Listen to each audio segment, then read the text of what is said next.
Welcome back, everyone, to Brawl Masters. I am Ready Set, and I have the pleasure of joined here today by Teddy. How are you doing, Teddy?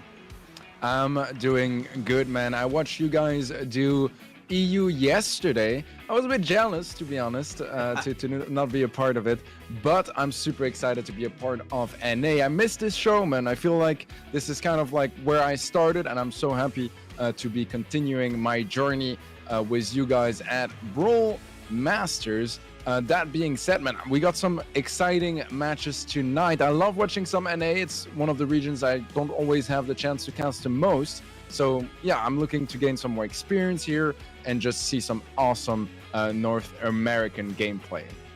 Yeah, that's great. Yeah, Teddy, getting your start here. I mean, what a place to start, too. We have some interesting rules. It's the draft mode, right? It is such an interesting game mode, and it's unique to Brawl Masters. You get to ban maps. You get to ban brawlers ABBA style. It's not like the, sort of familiar official format that we are accommodated to. Though, I think we'll, in a moment, just get a chance to look at how the draft mode works. It is a very unique one, to say the least. Though, just an overview of the entire format. Draft mode, you get to ban 2 modes. So our home team gets to ban 2 modes. Then the away team bans 1 mode and selects what the first set is going to be played on. Then that goes back to the home team. They get to choose what the second set is going to be. Then the third set is set in stone. And then finally, ABBA style bans. So you're always going to see 4 brawlers banned. So we get to get those really, really powerful brawlers out of the mix and introduce some new ones. So there's a lot that is just up to our teams to decide how they want to play the game. They have a lot of control over how the game is played today. It's pretty even as well, since the teams get to switch off who's banning and who's selecting which map is going to be played in what order. Yeah, I love this format, man. I feel like it adds such an extra element of strategy to the teams that also just, if you're a very versatile team, for example, you have a big advantage because you're going to be good on more game modes and you're less bothered by the ban of your opponent. But it also increases, for example, if you have a very good knowledge of your opponents and know, okay, this team, they're super good at Brawl Ball. Let's ban Brawl Ball, get it out of the mix, and maybe try to, get things going your side even before the match starts. So absolutely lovely format. I think it's done very right as well, and I love the improvements as well, that now we have specific maps for each mode every week. So it gets a bit less tedious, a bit less confusing, and takes less time to get started and get into the action.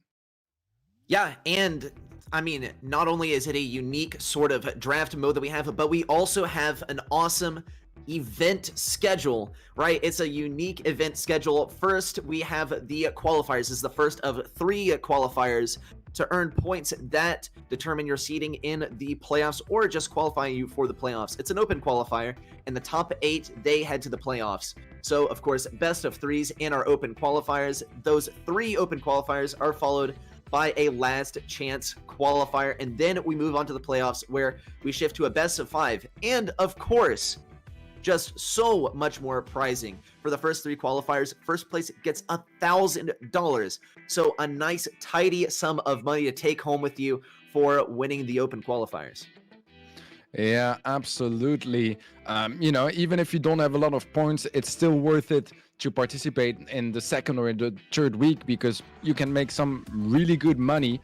And even if you don't have enough points after all of that, the last chance qualifiers got you, if you want to still stand a chance to qualify and also have a bit less of those super strong teams that would already be qualified anyways.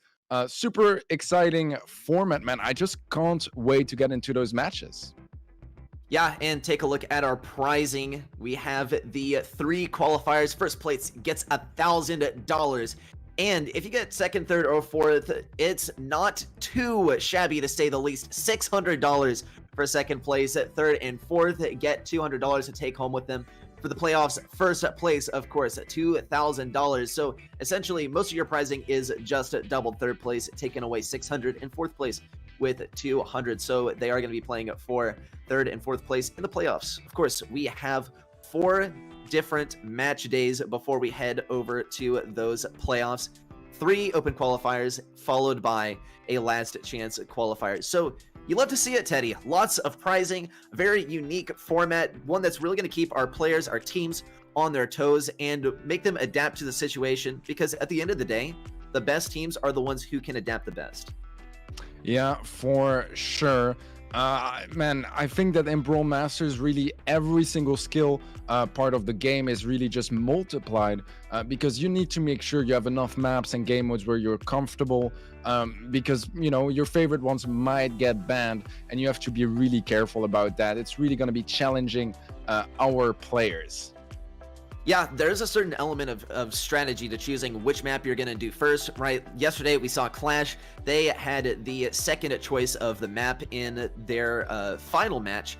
And, I mean, what? They chose Brawl Ball as the second set, right? Because they wanted to make sure that they at least get to play Brawl Ball. Because the thing is, we are in a best of 3. You're always going to play those first 2 sets. You're not exactly guaranteed to get that last set into the mix. So you got to make sure that you don't get too low to put one of your strong modes in there. Both teams, they have the chance to get one of their strong modes in there and ban, well, I guess their worst mode, right? You're always going to get to ban a mode and you're always going to get to select a set that mode is going to be played in. So every team gets to have the strategy of choosing which modes they're going to play. It's very entertaining. We actually already have our bans and choices coming in from our first match of the day. So we have the Siege ban, the Hot Zone ban, followed by a Brawl Ball ban, and the map order is already decided as well, Teddy. Yeah, Hard Rock Mine for Gem Grab, GG Mortuary for Heist, and then finally Canal Grande for Bounty if it comes down to that third set. Our brawler bands are coming through. I think we can go through them once we have a couple more. Yeah, it's definitely interesting. I think the further we get into the season, the more fun it's going to be with you know, with the draft system, because we will kind of learn what mode and what game, what maps, like which teams like or not. And it's definitely going to put an extra dynamic and some extra flavor to those matches. So far, Bell is the only ban.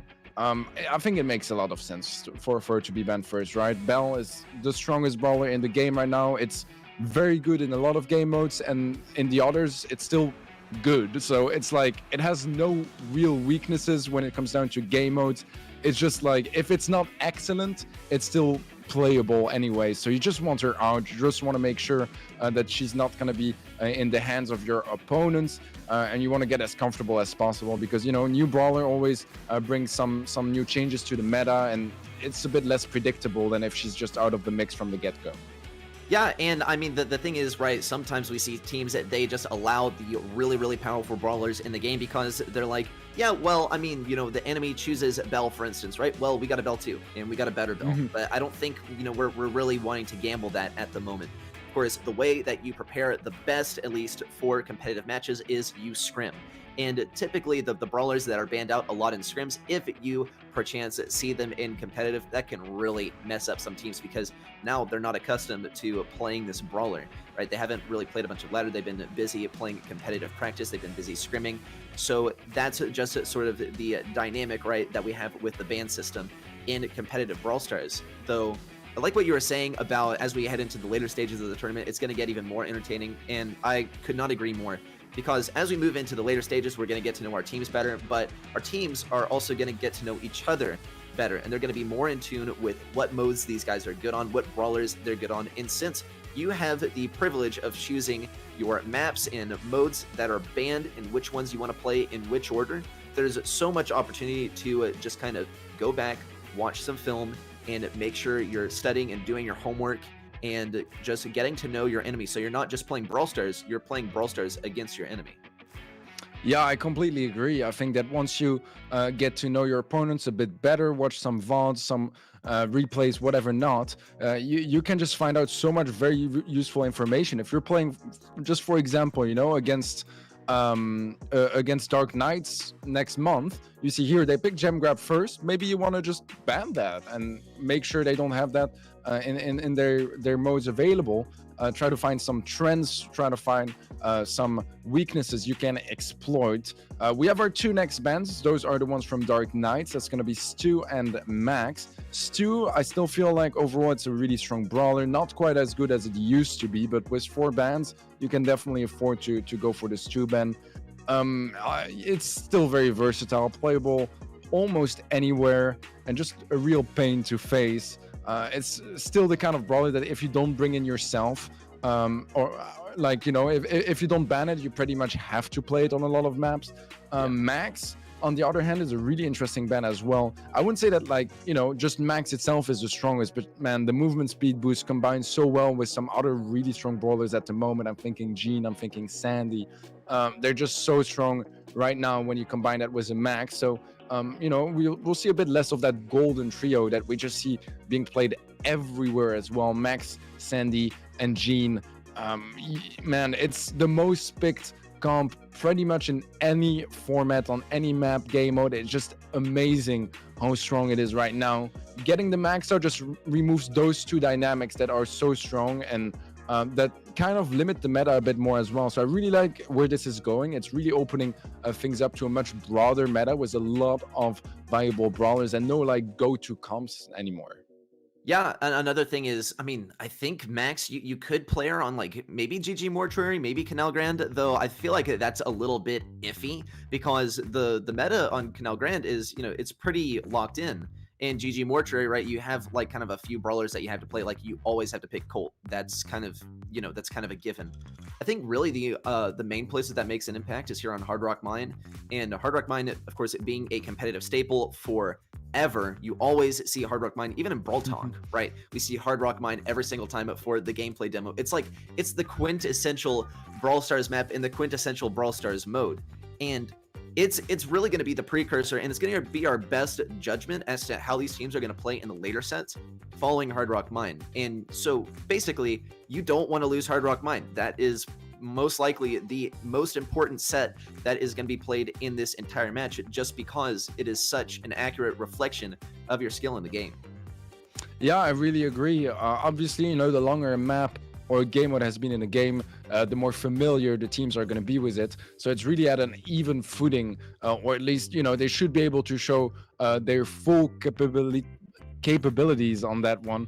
Don't mind the Dutch accent coming in there. Yeah, I think that, you know, it's a very different reflection when you look at GG Mortuary, for example, a map that a lot of teams used to just really hate and just not scrim because they couldn't be bothered and they didn't want to play on it.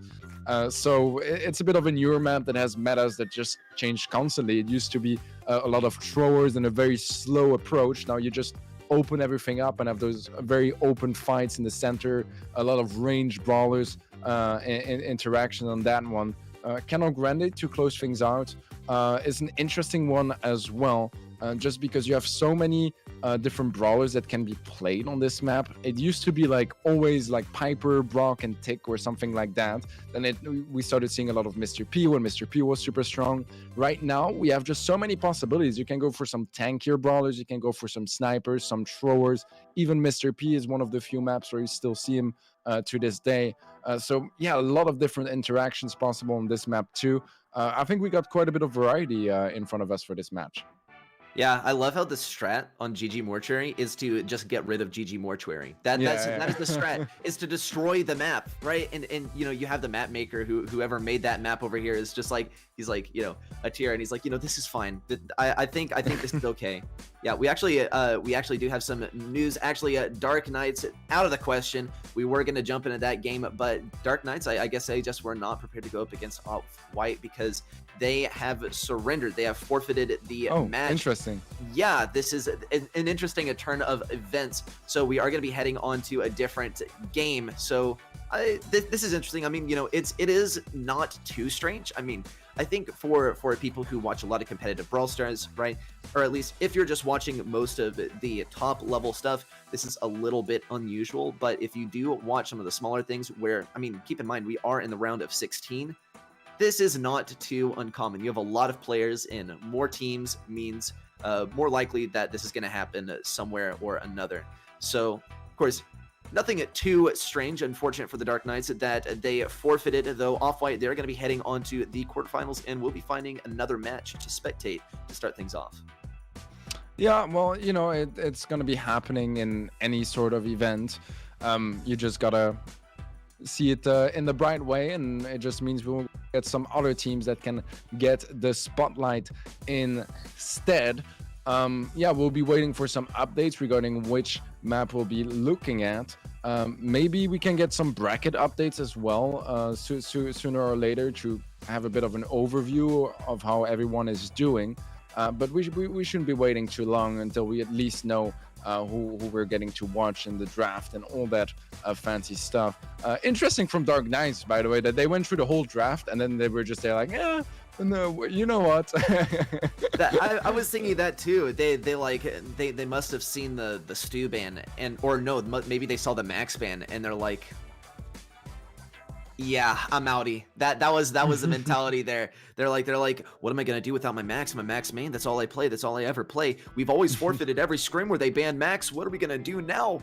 Yeah, I mean, of course, paraphrasing here, but that is how I would like to picture it. I'm not sure how else. I like that. Fun. Yeah, you like the storyline right there. I should like be a writer. I should like do some like Brawl Stars creative writing or something like that with all these bright ideas I have. Yeah. They only play like Max, Sandy, and Jean on like Siege, and like Siege is not a game mode already. Where they're like, okay, this is kind of a dangerous place. And then the Max ban, was just like, man, I don't think we can do this anymore. Boys, abort. It's funny because like if there's anywhere that I think like Max, Jean, Sandy is really strong, it's Siege. I mean, our other gym grab maps that are in rotation, right? You can play them. I mean, they're gonna be a good comp, right? But I think there are other like good options as well. I think we are actually gonna be moving into our next game. You love to see it. We already have the mode bans coming in from IX Gaming. Wow, IX Gaming versus Team Unknown, and this is going to be a spectacle. We have seen these teams face off against all sorts of other tournaments. We're talking some of the greatest and most well-known teams in NA. Bans coming out from IX Gaming. The modes they're banning are Hot Zone and Siege. And then the ban coming out from Team Unknown, they're going to be banning Heist. And that takes us into our mode and map choices. All right, well, we have all our maps, actually. The pick from Team Unknown is Sneaky Fields for Brawl. Canal Grande is going to be the deciding game mode or map rather for the Bounty game mode. We will proceed to our brawler bans next. I feel like banning Hot Zone and Siege usually would be something you can see from teams that have a lot of experience in the game, that have been playing for a long time. Because those are not they're the freshest game modes, the newest to the party, and probably the ones you do have, the least practice on, just because the other ones like Gem Grab, Brawl, Bounty, you've been playing them for like 2-3 years, maybe already. So yeah, I think this is something that maybe we'll see more from those beta players. Maybe not. Maybe it's just an outlier today. Just wanted to point it out, before everyone catches up on it. Yeah, Hot Zone. I think it's funny actually because we see a Hot Zone in the official format now, and everyone's forced to play it. You have to play Hot Zone now, and now that they finally get to like take a deep breath of fresh air, they're like, okay, Hot Zone is no more. I have control over this match. I'm gonna get rid of Hot Zone. Getting rid of Siege too, though. I actually do personally really like Siege, but I know that there are some mixed feelings about Siege just because it is a game mode with a lot of depth, and it can feel like things are kind of up to random chance sometimes. It's that last minute bolt that makes you lose the final Siege, and then you get one push and you're like, okay, that's enough Brawl Stars for the day, and you throw your phone in the trash can and set it on fire. Yeah, though our maps are the order our maps are in, of course, we have Team Unknown. They're choosing our Hard Rock Mine to start things off. IX choosing Sneaky Fields as set number 2. So those are going to be played no matter what. And the bans coming in as well. IX banning that Stu, Team Unknown banning the Poco and the Bell. And the Poco ban, you always love to see it just because when you take Poco out of the question, you no longer have to deal with the Poco double tanks, which is always again. Oh, interesting. The Crow ban. Okay, so I guess that means IX really wants to run a 8-bit Byron or something like that coming up on Hard Rock Mine or something sort of similar to that. Yeah, that's very interesting, to be honest, because I feel like, at least, from my experience, which is going to be mostly EU, but maybe I'm wrong in NA, I feel like Crow is not the best on those maps, to be completely honest. Like, I don't really see him played often on none of those maps, to be completely honest with you. So I don't know, maybe you have some different insights from the NA side of things, but it's definitely not like, it wouldn't be in my top 4 for any of those maps. So who knows, maybe they have something special prepared for us. I think the Poco ban is also quite interesting. I don't think it's a very rare ban, far from that, but usually Poco is a ban that you're going to go for if you are the dominant team. Because you want to remove any, like, shenanigans and Poco double tanks, and it just gives you a bit more creativity in the comps, because you don't need to worry about the fact that maybe your opponents will go Poco double tank. So you have a bit more freedom in what you pick. You can go for some riskier stuff that just wouldn't do well against Poco double tank, because you never know when your opponents are going to pull it off. And I feel like as an underdog to go for it can go kind of in their disadvantage, just in the sense that it's a bit of a lower skill ceiling strategy that also involves some luck regarding the picks from your opponents and some mind games. So it usually you want the Poco available if you are the underdog, but Team Unknown don't seem to want to deal with any Poco action. I respect that very much, actually. I think it's a good way to approach things as well, and we'll see how that goes down. I'm still not sure about the Crow ban, not entirely certain what's going on there, because I feel like Hard Rock Mine, he's playable. I mean, he's like playable everywhere, but I wouldn't really call him good in any of those game modes, to be honest. I think maybe, maps, yeah, IX, they perhaps don't want to deal with the Crow on Sneaky Fields, some sort of wall break centric comp, because we've seen a lot more of Colt B recently. So that can perhaps be tough for them to deal with. The other thing is Team Unknown. I mean, at least yesterday in Queso, they picked Crow a lot. And Crow is without a doubt one of their go-tos. So I think this is a sort of a personal attack, right? A personal ban towards Team Unknown. And the Poco, perhaps a little bit of the same thing going towards IX, because they are known to pull out that Poco just for the surprise. We actually saw IX in the monthly finals this month. They pulled out the Poco just for the counter, and they were able to counter, it seemed like, every single comp that they were faced up against in the final game, in the grand finals. So that is going to take us into our first game here on Hard Rock Mine. Taking a look at the comps coming out from IX Gaming. No surprises here. Crying Man on that Colonel Ruffs, and the Barley and 8-Bit coming out from IX as well. Yeah, the Piper is an interesting choice. It feels like, the meta from a couple of months ago on this map, when it would be either Gene or Piper on the mid. I feel like it has fallen off a bit now that 8-Bit and Byron are so viable on this map. I like Chapo's positioning, going a bit more aggressive on that right-hand side, just trying to find angles where he can reach the Rico without any bounces leading straight into his face. And he's able to get a few nice shots there that will give his super as well dropped on the left-hand side, and a lot of control for IX or Leon. I'm not sure of that Piper pick, man. I feel like it's not really finding too much value just yet. Unless he can get like a quick 2 or 3 tap off that 8-Bit, I don't really see what he can do here for Team Unknown. Yeah, the Ruffs and Piper combo can really be a strong one. I think they were probably expecting IX to pick Piper as well. That's why they have the Colonel Ruffs coming out here, not just for the just for the power-up, but the sandbags. The placement of those indicates to me that they're really trying to give Piper some protection, but it does not seem to be working so far. Chepo actually quite close to going down. Solar looking for this positioning. Unfortunately, whips that super. It does manage to get a kill. Nice play there. IX Gaming, though, making away with these gems. It looks like Team Unknown is waiting for their whole team to sort of regroup so they can go for a big push, though there's just not going to be enough time. IX Gaming, they've had great positioning this whole game, especially actually at Crying Man on the left lane on the Colonel Ruffs. We've seen a phenomenal Colonel Ruffs play from Crying Man this entire competitive season. Going months back, it seems like IX, they seem to always pick Colonel Ruffs, and it's just about always at Crying Man going lane and just completely crushing it.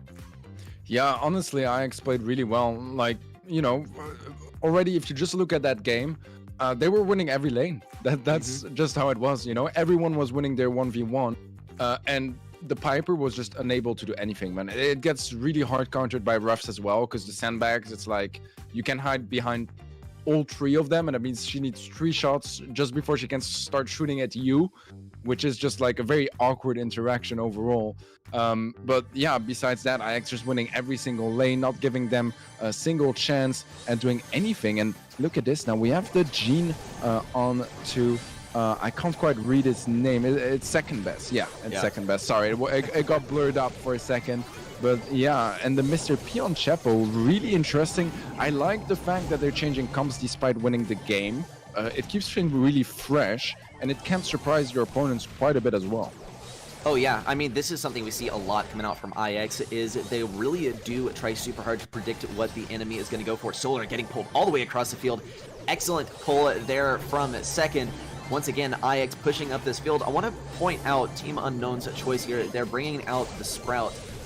Not only just to win this lane, already getting that 3-tap onto Cryman. Great play there from Solar. And now the hedge coming out to deny this lane and break up a lot of bushes. It's going to be a huge advantage for Team Unknown just for a few seconds until that hedge goes down. They're still going to be looking to win these lanes, though this powered up Chepo on the right side is going to threaten to take them down. Luffy getting pinched pretty hard, not going to get taken out by the Porter reinforcement, though. Solar now looking for positioning on the left side, once again trying to take out Crying Man and those pesky sandbags. I think really the Sprout pick here is not just win lane, but it's to deal with a potential Piper, because IX is known to, as you said, switch up those comps every single game. And IX, they don't want to get messed up by the Piper in game number 2, which could actually be going to IX here. Yeah, it's pretty close gem-wise, to be honest. It could really still go either way, but Team Unknown seem really pushed back to that left-hand side, playing it very defensively, able to tie up that gem card. A nice pull there from second best will be opening things up a bit more, but the gems are going to be piling up in the center area. No one really wants to overextend and pick them up just yet. Damage-wise, though, look at the 8-bit. He's taken quite a bit of damage. He's getting beefed up, though, by the roughs constantly. One more gem, or 2 rather, here to get that countdown going. Second best is able to catch them in time, and now Team Unknown, they need to push up. They need to find a kill onto second, otherwise it's going to be end of the set already. Man, look at the space that IX have right now. Yeah, this was actually spectacular play coming out from IX. It was an amazing pinch there between Crying Man and Chepo. Not necessarily a pinch on one brawler, but they did manage to completely surround their enemy, while second is over here saying like, hey, I'm the target that you want to hit, but he has the turret up, he has the speed, he's dodging the shots, and we see it, Chepo and Crying Man are both in positions that are completely inaccessible to Team Unknown. That is going to be set number 1, but I don't want to leave that alone just yet. Just the brawler picks that we saw coming out from IX. We had the Colonel refs for the indirect fire, of course, being able to ricochet those shots, as well as Chepo on the right lane with Mr. P, not only being able to stay at a really long range, but being able to hit over walls as well. I think these are really solid picks coming out from IX that, while not hard countering Unknown, did give them a really tough time just trying to push out of that little bunker that they constructed with the 8-bit turret. Yeah, man, I just want to point out again, you were talking about the pinch. I think it was like the level above pinching. It was like they were literally herding them. Like they were like moving them like sheep to another position. They weren't necessarily like taking them down, because quite a few of them were alive all the way until the end, but they just like moved them around the map, and they were like, okay, you should go a bit more towards that side. And they just like, they just accepted their fate, their Team Unknown. They were completely just following their calls. And IX, in complete control of this match so far, at least for set 1. Brawl Sneaky Fields is gonna be up next. Definitely an interesting map. I was really happy to see it going into competitive, because I think it has some pretty interesting dynamics with a lot more cover, a lot of bushes. You can see a lot more tanky brawlers, especially in this very anti-tank meta we have right now. This is one of the last few maps where you still see some BBs and Rosas once in a while, especially for Brawl, and sometimes even without tanks. So I'm curious to see how that's gonna come down. I still think that, you know, a lot of meta brawlers are gonna be slightly longer range, as we see here. Do we have 6 different brawlers on the field? I think we do. We do. This is an interesting one for sure. Unfortunately, it looks like Barajas was lagging a little bit right there. Something I did want to interject with is Ems. For some reason, she is so good on Sneaky Fields, but we don't really see her on other maps. She's nice as a tank counter. She's nice at just clearing out those bushes and finding any potential targets, creating a nice zoning. We see it here right now from Cryman. Of course, he seems to always be on the M's when it comes to sneaky fields. Cryman just tossing that ball out, waiting for that hedge to go down, looking for the positioning. Chepo holding this over here. Second, now going for the kill. Crying Man able to walk this one into the goal. Great play there from IX Gaming. They were just completely able to shove Team Unknown into their own spawn. Another thing to note actually is just because of course, the draft format, this is the map that IX picked. And if it looked like Team Unknown was sort of playing by IX's rules in our last set, they really are playing by IX's rules in this set, as we're now on IX's pick and it is over as soon as it started. Chepo able to walk that ball into the goal, and that is going to be IX Gaming bringing us to match point. Oh my, that was a juicy one here. Quick win from IX, and you very rightly said so. I mean, you know, I got to warm up a bit because this is the kind of stuff that I usually remember, and it completely went out of my head. But yeah, it's true. The first set was picked by Team Unknown, and yet it felt like IX were in complete control, that they were dictating the rules and the pace of that first set. It's more of the same, but even more one-sided in Brawl Ball so far. You know, a nice sprout roll to just lock them into the goal and keep them out from getting in. But after 10 seconds, like, you know, it's gone. They just walk it in, and it was just buying some time. Not really able to do all that much besides that. It really just felt like Team Unknown were, like, you know, trying to slow them down towards scoring. That was really the dynamic here. They couldn't really get any sort of aggressive opportunities on their end. Nothing, you know, on the offensive side of things from Team Unknown, because they were just defending for a minute until it was over. Yeah, I think another tough matchup that they were faced up against is the Sprout against the Nita. We don't see it coming out this time, though. IX now switching on to the Sprout, Colette, and Tara. Completely different from what we've seen before, though. Team Unknown switching on to something a little bit more familiar. It's the Max, Sandy, and the Jessie. All strong brawlers in this meta. Of course, Sandy and Max make a nice pair. It's sort of a Max comp, if you will. We're going to see probably Solar going for a slow on the turret as soon as he gets it, though now things seem to be turning in Team Unknown's favor.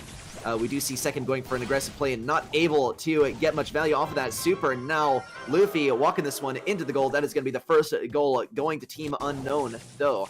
IX, they are well equipped with a bunch of supers. Most importantly, Crying Man with the black portal ready to take out any enemy. Doesn't want to waste it necessarily. Going for the kill on Barajas, though, and that is going to be the beginning of this push.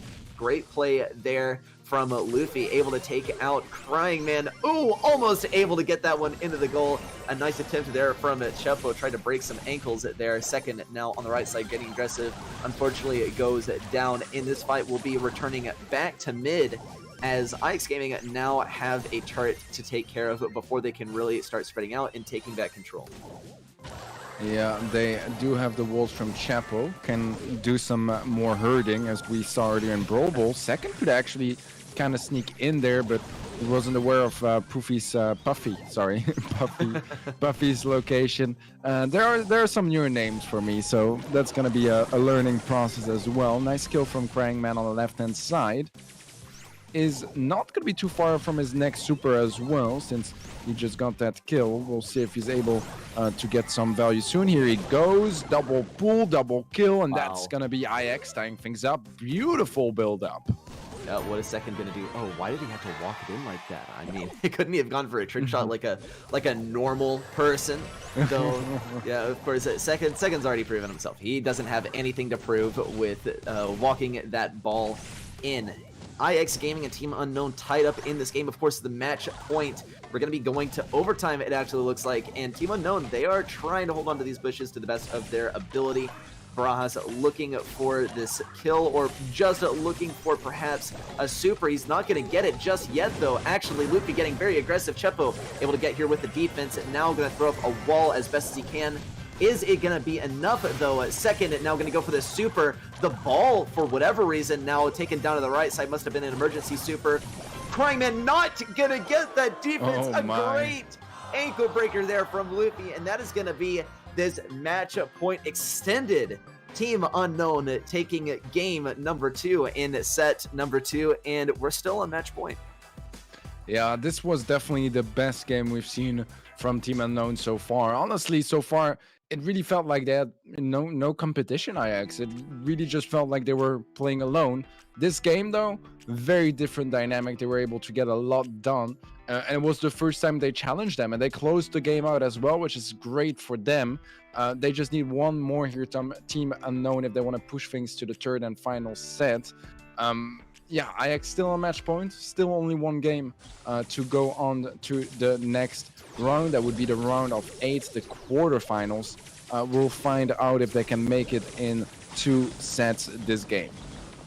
Yep, IX Gaming coming out once again with Crying Man on that Nita. Chepo on their Colonel Ruffs this time, though. We see the pass up to the right side. A very quick assault from IX. Second now looking to put this one in, but having to bail with the respawning of Barajas. Luffy now trying to get aggressive, has that speed ready. The bear, though, is going to be stopped. Oh, actually, no, not stopped by some sandbags. I guess you learn something new every day. The Nita Bear walking into the goal. Second with the speed. Crying Man now getting out once again to put that ball back in the corner. Back in the corner you go. Crying Man going down, and Team Unknown maintaining this vice grip that they seem to have over IX. Second now looking to push out, just needs that next super. Solar, though, is not going to let this turret die. The bear has no targets, and that is going to be our first goal of this game, going to Team Unknown. Good stuff from Team Unknown. It definitely feels like they were able to find their groove and their pace in this match now, at least for Brawl Ball. And we have max speed on both sides. Team Unknown looking to close things out here. They want to push up. They want to get that second goal. Don't want to wait a whole minute and give some other chances to IX to find a goal of their own. Second best gonna pick up the ball, try to push forward. The bear will be there to tank a bit more, use and eat up a bit more ammo from Team Unknown. Crying Man trying to get some angles onto Barra, but he's not able to get there just yet. Low HP though on both sides. They're gonna have to be careful. The bear will fall, and IX with a bit of a push here with 35 seconds left into this game. Yep, they are just easing up the battlefield here. They're doing that herding thing again. Crying Man getting that bear, and they're wasting a bunch of shots, though IX is not going to be able to move forward right now. Here comes the speed from second at Chepo, now looking to get this positioning onto Barajas, as they have now successfully gotten Team Unknown all the way over to the right side. Crying Man now looking to get this ball. Barajas just one hit away from going down, and that is going to be this match going to IX, or at least, never mind, I called it early. Guys, don't listen to me. We're overtime. We're overtime. I guess you speak too soon every once in a while, and this is the first time it's happened. So give me a break here. No, Team Unknown, I'm moving up the right side. Teddy, take it away. Oh my, Chepo is gonna fall, but not before getting the ball on the side. This is looking good for Team Unknown. The shot, the pass to Solar. Oh my god. Best is able to catch the ball, and now it's a whole different dynamic. It's IX pushing up 1 versus 1. The shot on the left side. Beautiful juke as IX close things down 2-0 in sets. What a final set this was, Ready? Yeah, absolutely beautiful. Totally didn't call it early or any of that junk. I mean, Team Unknown, they were looking very, very clean. I think it could have gone either way in Brawl Ball. Even though Team Unknown didn't choose that map for the second set, they still managed to take game number 2, which was very, very nice for them. Or at least they managed to take a goal in game number 2. So, I mean, that's that. But, I mean, we're through with this match. We're going to be moving on to the next match very soon. I'm totally not flustered from calling it early, though. I think that was actually a spectacular play there from second. That juke, we saw all 3 members of Team Unknown ready to defend at the goal, and yet second is still getting an amazing juke. That's why I said no, because you hate to go down like that. The entire team getting juked out, but is very characteristic of second to pull some kind of Brawl Ball move like that. Yeah, it was really beautiful. It was honestly a beautiful match. Especially the Brawl Ball set, man. That was a very, very juicy set. A lot of action on both sides, and you know, finally the signs of life we were hoping for from Team Unknown. They were very quiet in Gem Grab.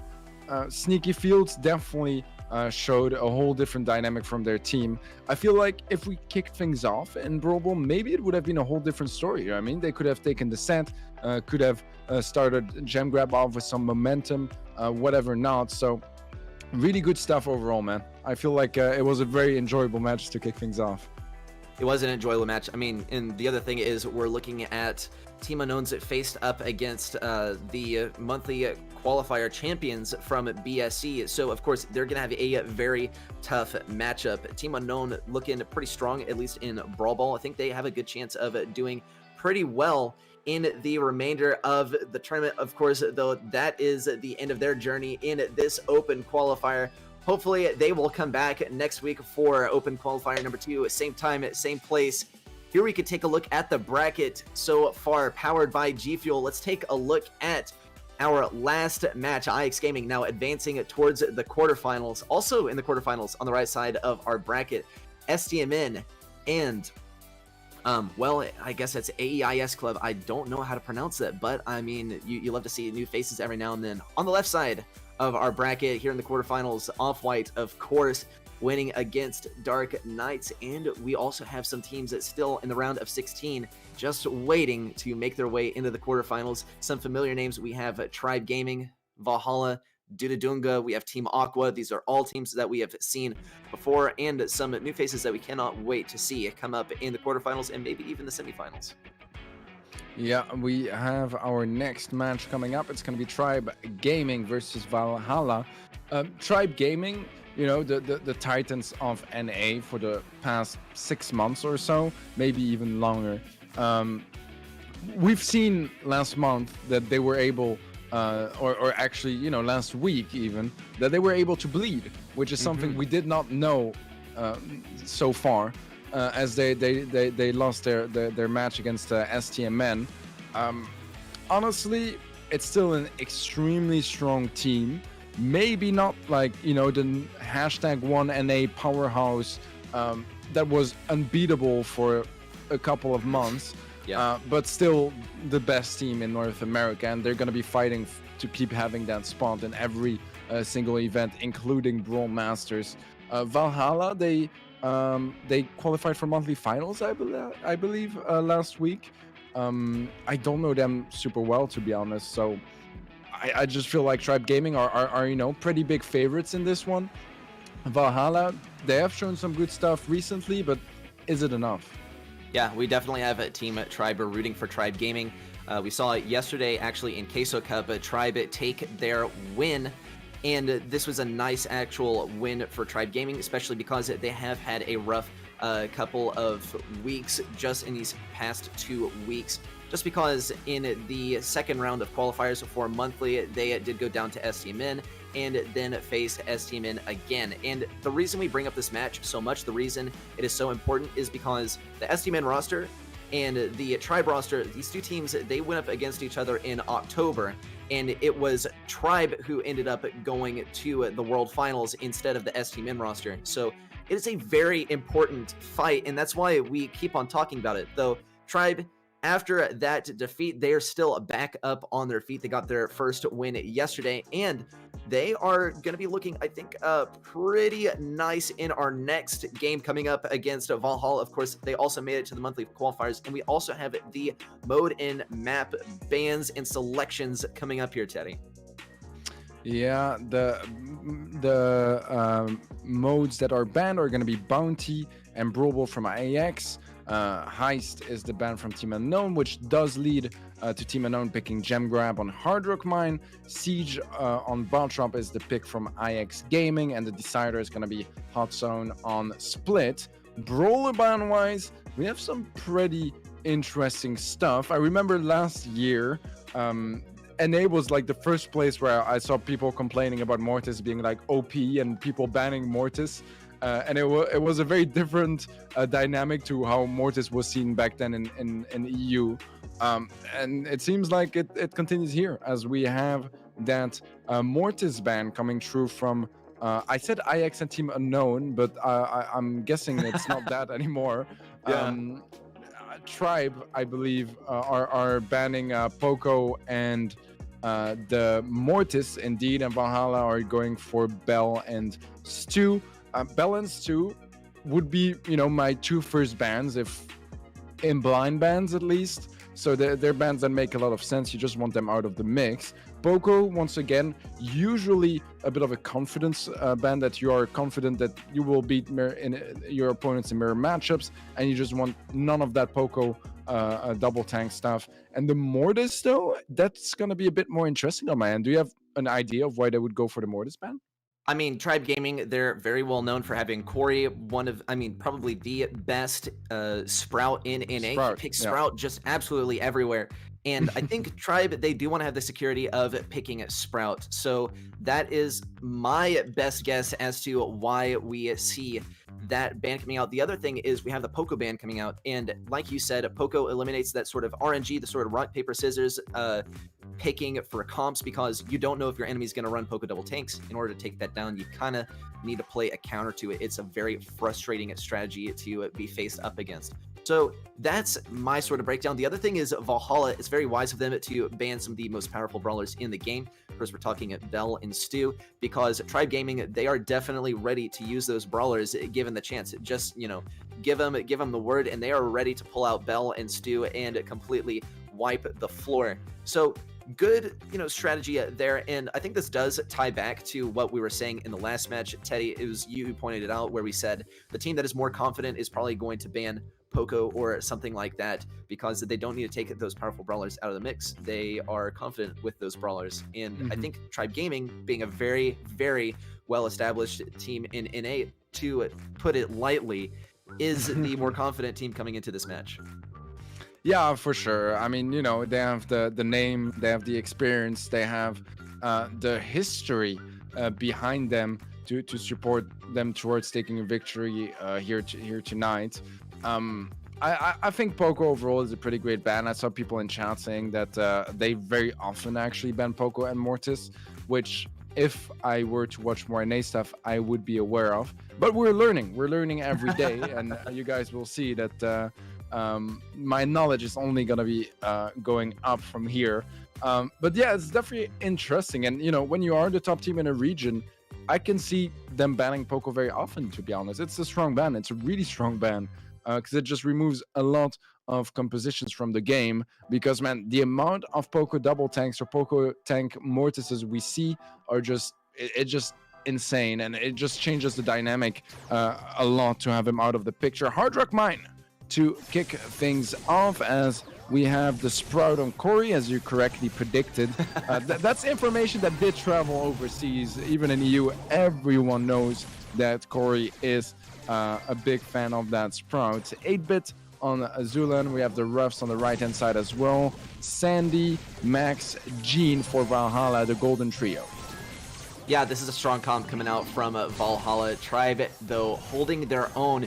They are creating a bit of a bunker back here with Corey taking so much damage. Zulan, of course, here on 8-bit, picking up that power-up from Tyrant that's going to make him extremely fed. Super, super powerful over here. Though, as far as the gem count, though, it's looking pretty even. I predicted that Tribe, they're actually just sort of equipping themselves and building themselves up so that they're able to snag some gems when Valhalla gets very aggressive. Though now it actually looks like they are changing to more of a suffocation.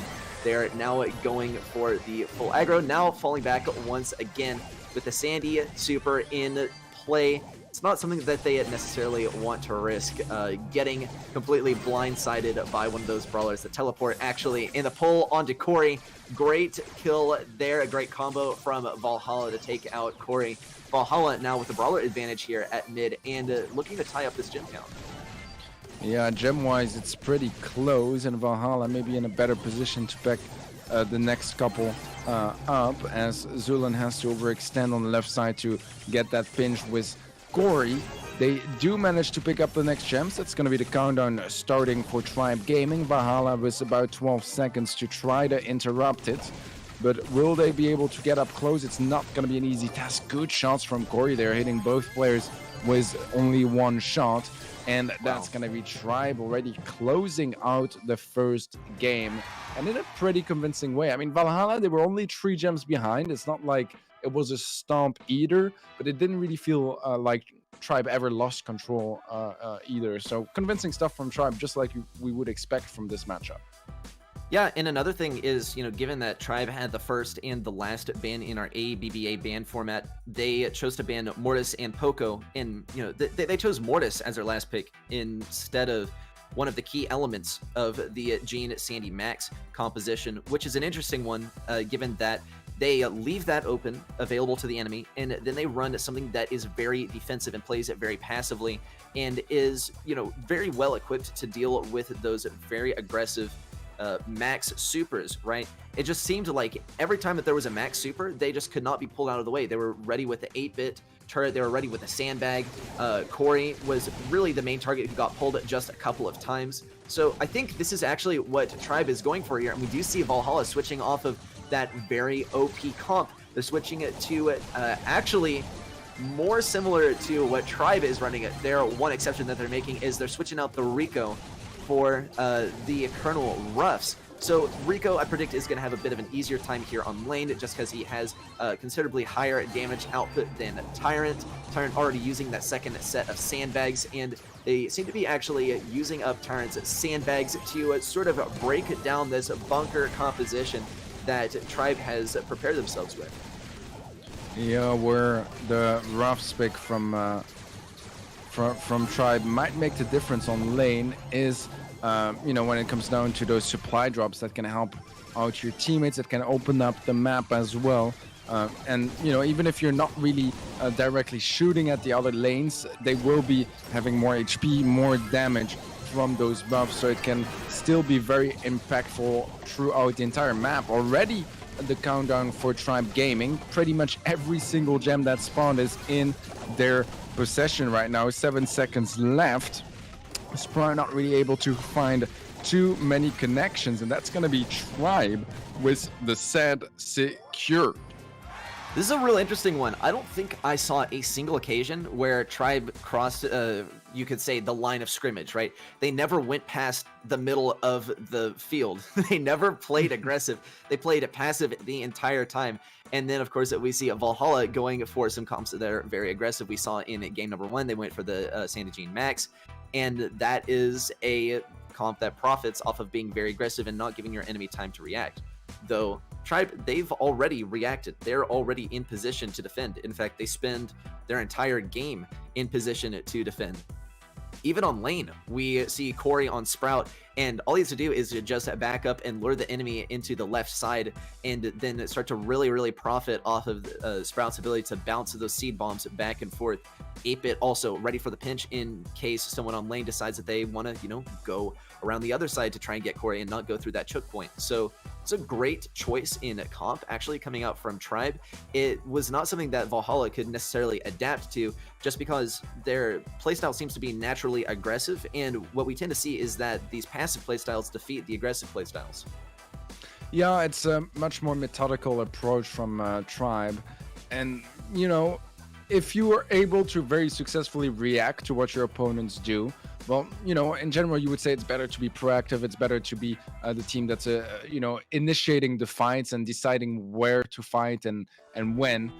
But Tribe is just so amazing at reacting to it. They're ready before the attack comes. They know exactly what their opponents are going to be going for, because they have so much experience, and so much of those scenarios have already been played out hundreds and hundreds of times in the past. So they're really an amazing team to that aspect, and they're so slow and methodical, all while being aggressive when they need to. When they can get some nice crossfires, some nice pinches, they will certainly exploit them as much as possible. I think that's also a big difference between them and Valhalla. They just made a lot of really good decisions of when they were gonna be using that aggression, whereas Valhalla, I agree, it kind of felt like they were constantly trying to attack, and maybe some of those fights weren't really winnable, but they would still engage them, and it would lose them some map control and some fights overall. 20 seconds until that first siege bot as we get into the first game of Siege. Interesting stuff, especially since Corey is playing Crow, and I thought that Crow was... Oh, no, that was in the previous match. Never yeah. mind. It is the Mortis and Poco Band, this one. Sorry, it's going quite quickly with the best of threes. Yeah, so far, first siege bot for Tribe Gaming. They will be getting a couple of bolts for the next one as well. And Valhalla, in that first preparation phase, not able to pick up a single bolt. Yeah, I'd say this is a strange comp coming out from Valhalla because they don't have a long-range brawler for mid-control, and that is really going to hurt them, especially heading up against Zulon on this Piper.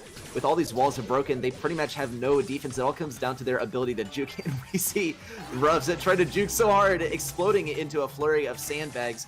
His only defense, really, against Zulon here on this Piper, the homemade recipe coming in for, almost going to get the kill, actually. A very well-timed gadget there coming out from Max. I will admit, not too familiar with the players from Valhalla, but you do got to give these people some recognition. Monthly finalists, as well as facing up against a team with the likes of Tribe here in Brawl Masters. Though this next siege bot coming in, level 8 from Tribe Gaming, and considering the amount of damage that has already been dealt to this Ike, I suspect this might be a one-push. Tribe just clobbering this Ike, and we do see Corey coming in on the Crow, and that is going to be the end of the Ike, and we will be headed over to match point.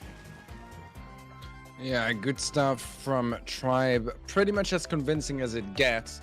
2 siege bots, enough to clear up that win and get to that sweet match point. They will have 2 match points, actually. You know, just in case Valhalla managed to pick up a game in Siege. We didn't really see many signs that they would be able to do it, maybe with some comp adjustments. As you rightly said earlier, they didn't really have a lot of range, which when you're facing a Piper is going to be a bit of a struggle unless you can get right into her face, but they weren't able to do any of that. They were always at a distance, getting tagged down. The Piper could just choose her battles exactly as she saw fit, as she would just, you know, get a little shot on in the middle, one on the left, one on the right, and constantly get those stacks, help your teammates out, win their lanes, and then it just gives you a lot more control, a lot more bolts, and a lot more siege bots. So yeah, that's how Tribe won that game. Very convincing stuff. I think we need some reaction from Valhalla in the next one for the comps. In the first place, they just need some sort of long-range brawlers in the middle. We'll see if they want to match that Piper. They do indeed. Yeah, this is definitely the play here, is to match the Piper. Valhalla, they had no long-range duelist. Ooh, and the slowing Toxin gonna allow Zulon to snag this kill here. A very nice synergy there between Crow and Piper. Crow is just generally a good brawler because of the slowing Toxin, but compared with Piper, it is essentially a death sentence. You hardly even have to aim your shot because your enemy is so slow. Though Zulon with this pinpoint accuracy, nothing seems to escape his sight anyway. Valhalla now going for this defense. They need to get some kills on the Tribe, but Tribe is hanging back so far. A nice hit onto Corey is going to force him to retreat back to mid. Zulon now going for the wall break as well. Going to help Tribe on this next push if they get it. Valhalla looking for this opportunity to push up. Corey with the Protesto as well. He probably planned on staying in that bush until the thumbs down went away, but was forced to come out. Nice homemade recipe coming out from Jaws to take out Corey. Now it's Jaws versus Zulon at mid here with just a few seconds left. Valhalla, they just need to grab as many bolts here as possible to set themselves up for the final siege. We do see 3 bolts now going to Valhalla, though unfortunately Guerrero is going to go down with a couple bolts, and we do see Tribe Gaming take this second bot coming in to do loads of damage, and Corey all over the safe. The damage is rolling in, and that is Tribe taking this match in a clean sweep. Yeah, Tribe not dropping a single game in this series. Good stuff from Tribe, honestly. It is what we expect from them, you know, in a matchup like this against... it pretty much should be a clean sweep, to be completely fair. But I think Valhalla fought quite well, especially in Gym Grab. In Siege, I did feel like they were really struggling. Their first comp just didn't really make a whole lot of sense, and their second comp, well, they were just matching what Tribe was playing. And what's gonna happen if you you know, just copy paste the comp from your opponent that is the favorite as well in the match, is that probably they're gonna be playing it better than you, because that's what they wanted to play, and that's what they forced you to play. So yeah, overall, Tribe very strong like usual. And I'm really excited to see them play against some bigger teams as well later on. See what their form is at the moment after last week's monthly finals. Yeah, super pumped to see the upcoming matches in, I gotta say, I think the first loss that you take, or the first major loss that you take in a match is when you decide, you know what, this isn't my game, this is my enemy's game, and I'm going to be playing by their rules. We saw it in our last match, IX pretty much hurting their enemies wherever they wanted to, right? And then once you let the enemy have control over then you have essentially just given up the match. And, oftentimes actually playing the same comp as your enemy can be a good strategy, right? Just playing the same comp, it doesn't necessarily mean that you didn't know that team composition worked well in the first place. But as you said, just copying and pasting it and expecting it to work and, thinking, oh, well, it was the comp that worked. It wasn't, necessarily the team that worked, and we're going to be able to pull this off just as well. Does not work like that. You have to practice with this. You have to have that muscle memory. You just have to have all this practice and memory because, otherwise you're not going to be able to make it work so well. Though that is our match finishing up. Very soon we'll be headed into our next match as well. Of course, we are just getting into this tournament today. Check out our qualifier bracket powered by G Fuel.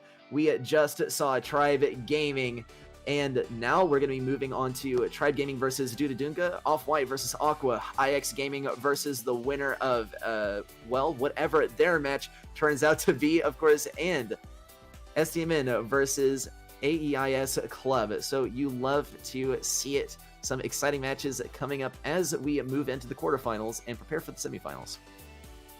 Yeah, we only got one round of 16 match left.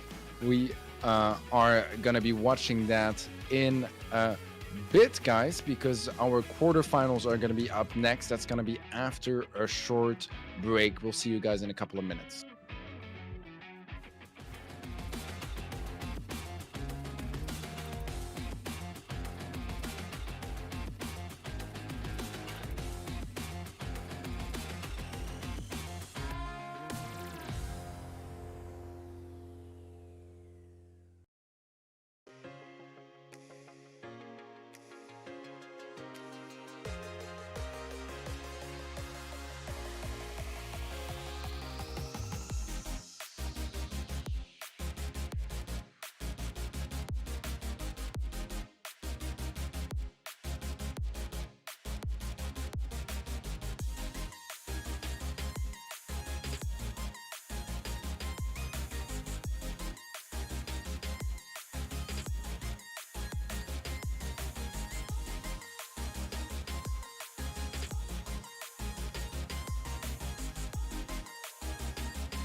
Welcome back to Brawl Masters NA here at the Brawl Masters Tournament for Spring 2021. Once again, I have the pleasure of being joined by the one and only Teddy, and we have some exhilarating matches coming up as we head into the quarterfinals. We have just one round of 16 match left to go, and Teddy, we got some pretty strong teams on our hands.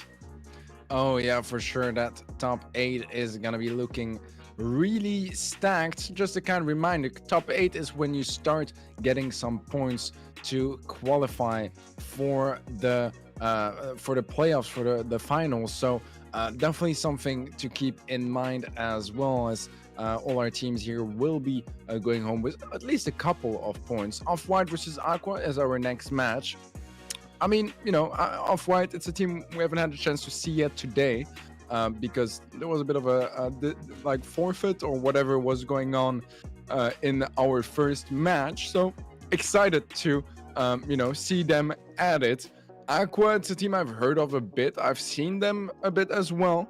But I'm really excited to watch some more of their gameplay, because I can't quite assess how high their potential is just yet. Bans are coming true ready. It's gonna be Hot Zone, Siege on the side of Off-White, Aqua going for the Bounty ban, and then the first pick from Aqua, Brawl and Sneaky Fields. Yep, very nice picks. Wow, and all these picks coming in at once.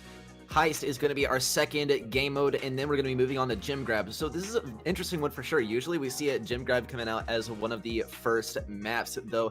Looks like Aqua, they are just like, you know, let's get it out of the way. Let's get Sneaky Fields here. And then Off-White, they're like, oh boy, like I don't want to do Hard Rock Mine for game number 1. We see Off-White picking up the GG Mortuary.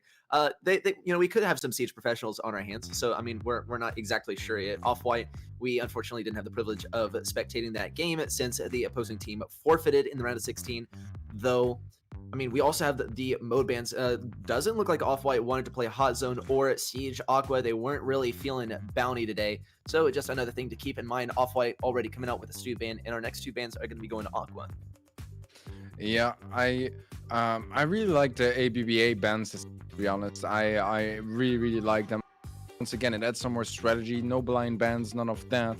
And combining that with the game mode draft, it's just so much fun, man. I really miss it, and I'm saying that genuinely, not just because I want to keep my job at Brawl Masters, but just overall because, you know, it's really cool to innovate in a league system, and just do it well is just another step, and I feel like we're have achieved that really well here at Brawl Masters. Gene and Tick are gonna be our bans for Aqua. Interesting bans for the least. I think with that, they're kind of assuming that Off-White will go for the Bell ban, because they banned Stu already in the first place. We'll see if that's what they actually go for. Gene is a strong brawler at the moment, definitely on Sneaky Fields, definitely on Hard Rock Mine. In GG Mortuary, not so much.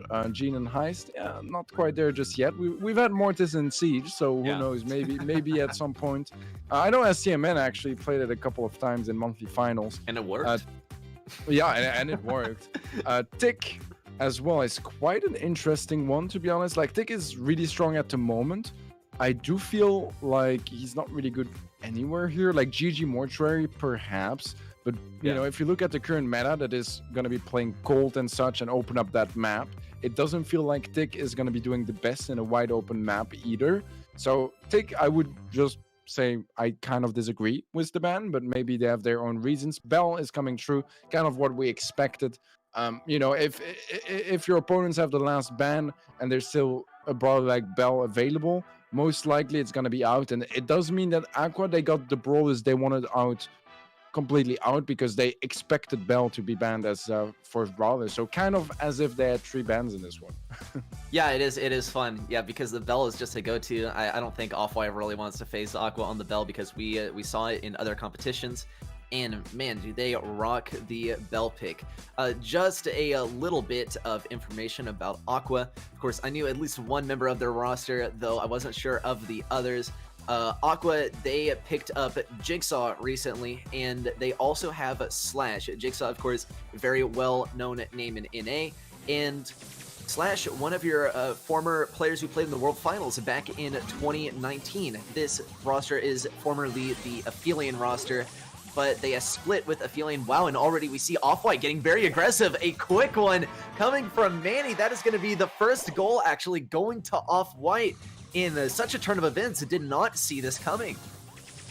Yeah, that was a quick one. 20 seconds in, already up 1-0. Zar going for some nice shots, is not really able to... Oh, well, never mind. That's going to be the team wipe from Aqua. I was going to say just not really able to finish on that kill, and suddenly there's a team wipe 1 second later as the Ems and Poco just have so much zone damage. If you're standing next to each other, you're going to get taken out really, really quickly.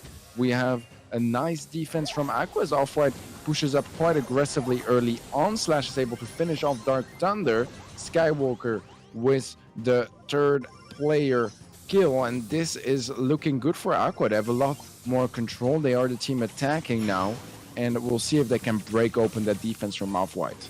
Yep, and we see the max speed coming from Manny to go to Dark Thunder. Dark Thunder needs that super to really get the most out of the max super, but it's just not coming. And Dark Thunder is getting pinched pretty hard. Skywalker going for an aggressive play. Slash now ready to put this one into the goal, passing to Zar, and that is going to be this first game going to Aqua.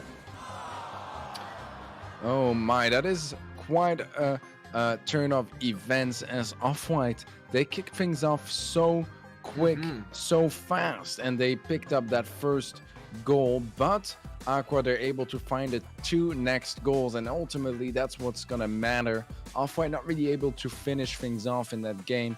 They had an opportunity to, once it was 1-1, they had a strong push, but it got completely shut down by Aqua's defense. And afterwards, well, you know, Aqua just able to close things out in quite a convincing way. I would say from my perspective, from someone that doesn't know NA super well, I know every single name on Aqua. Off-White, not so familiar with any of those players. So this is a result I would expect, you know, just from that. Do you know a bit more about Off-White? Maybe is it the team that has been, you know, on the map recently? I cannot say. I mean, the teams that we're really familiar with, right? Even when we're looking at the top 8 teams, you know, we still see some unfamiliar names. That's because Brawl Stars, there are always people breaking into the competitive scene. You always have people who are rising up, and just knowing you know, your main competitive people who've been in the scene for forever is not going to mean that you even know everyone in the top 8. That top 8 spot might be changing hands between people of roughly equal skill pretty much every month, and we do see it happening actually. Off-White now coming back. They are coming back with the Nita, Sandy, and Max, so a slight change. Dark Thunder now on that Nita, though it does not seem to be paying off too much. Aqua going to secure a very quick goal to start things off. Just 1 goal away from closing out this set. Just another review of Aqua. They have Slash, Jigsaw, Skywalker, and Zar, all very established players in the NA competitive scene. And if that is not proof that you've just heard their names before, this is why you've heard them. Wow, actually nice defense there from Manny, and Aqua, despite trying to show off, are not going to make it look too sweet. Once again, getting defended by Off-White at the last second. Okay, Aqua, they're like, nope, and no more messing around. Here comes the ball. That is going to be this set going to Aqua, as they tried to end in a fashionable way, but Off-White showed, you know, what exactly the sort of mentality that got them here was, right? They just don't give up, even in a situation where they are just so close to losing. They're like, no, man, this is my moment. And the super pass out of the goal just like twice in a row. If that does not evidence that, then I don't even know what does. Yeah, this was a very convincing one from Aqua. Off-White not really able to get past the middle area once in that game. You know, I came up with a bit of a theory because I'm still thinking about that tick ban. I feel like it's a very weird ban, to be honest, for those 3 maps here that we have ahead of us. My theory is that they're very confident about this match, and they might not want to reveal their second ban to their opponents, because they know this match is going to be streamed, right? If you think you're a very heavy favorite in this match, if you think that your opponents are going to ban, you know, the main brawlers that you yourself don't want in the mix anyways, then you might as well, stay a bit more secret about it and remove a brawler that doesn't really matter too much, but also doesn't reveal your real ban. I don't know. It's just a theory, but it's what makes the most sense to me. A brawl theory, but it is what makes the most sense to me. As I just don't see why. Like if they were a very bad team, I would have said, yeah, whatever. But here it's Aqua, and I feel like they would know better unless they actually do know better. I really wouldn't discount it. I think it's a pretty good strategy to hide your comp, because the thing is, even though this is, an important match, right? They need to win this match in order to make it to the next one.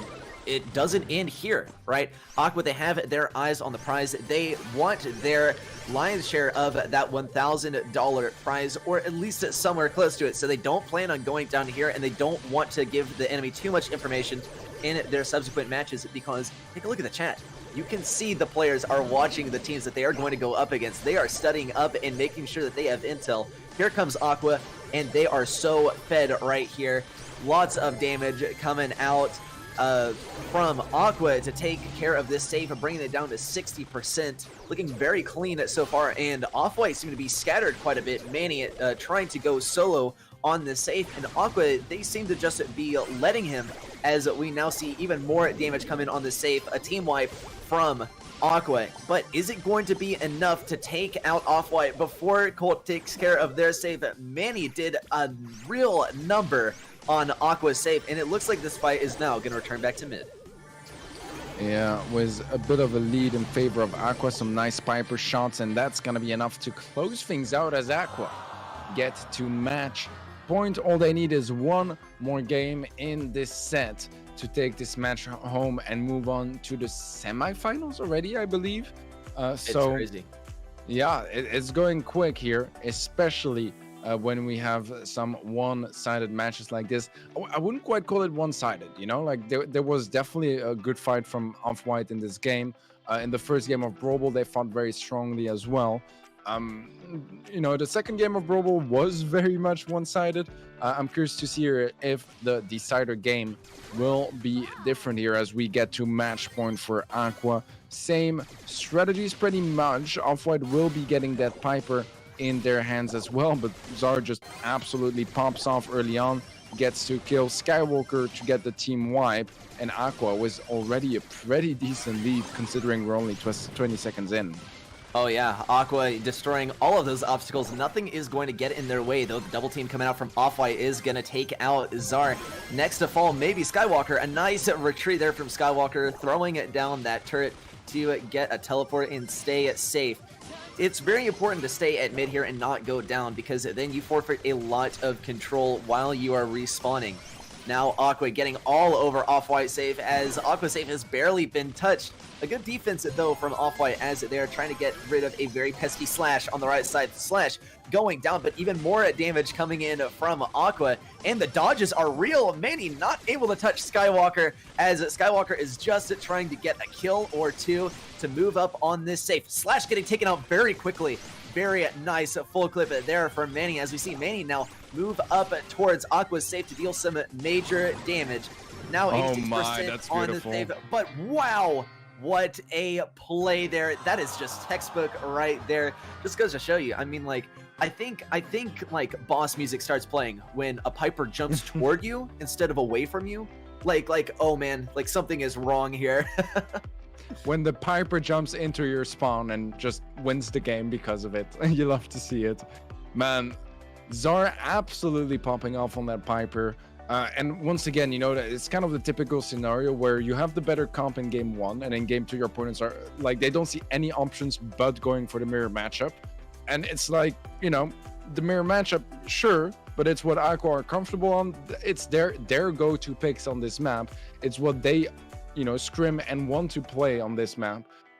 You're just giving them the mirror matchup that they want. So good for Aqua. Played this one very well. Zar with a nice pump off in that final game. Man, his Piper was absolutely on point today. Yeah, completely on point. And I mean, I think we can expect to see this momentum carried into the next matches, where our opponents get even tougher and the prizes start to roll in. the stakes could be higher. We'll put it that way. Stakes could be higher, right? This is not the end of their journey, and I think, you know, going back to the tick ban, right, that is evidence that they are playing the long game here. They're not just seeing this on a match-by-match basis. They have their eyes on that final $1,000 prize, but to get to it, they're going to have to go through our other teams that are in the bracket, or at least are still in this open qualifier so far. And speaking of open qualifiers, I mean, this is why we see some teams that we're not familiar with, because anyone can play.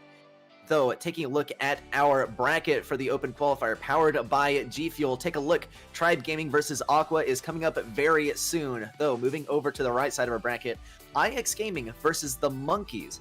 STMN versus is that AGIS? AEIS? I've never seen this one before, and maybe someone can help me pronounce it. I don't feel like making a fool of myself and trying to pronounce it, but you gotta appreciate at least the creativity in picking that name right there. Regardless, STMN coming out victorious and ending up in the semifinals. So we just have one more quarterfinals match remaining, and that is IX Gaming versus the Monkeys. And we've seen these two teams play against each other before.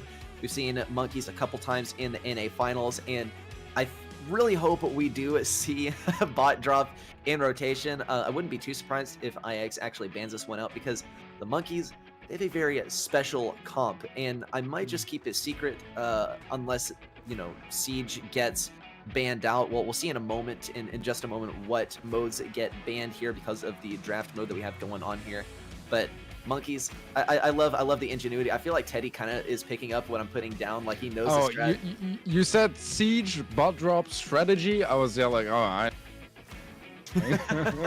Yup, Siege is out of the question. IX says bye-bye.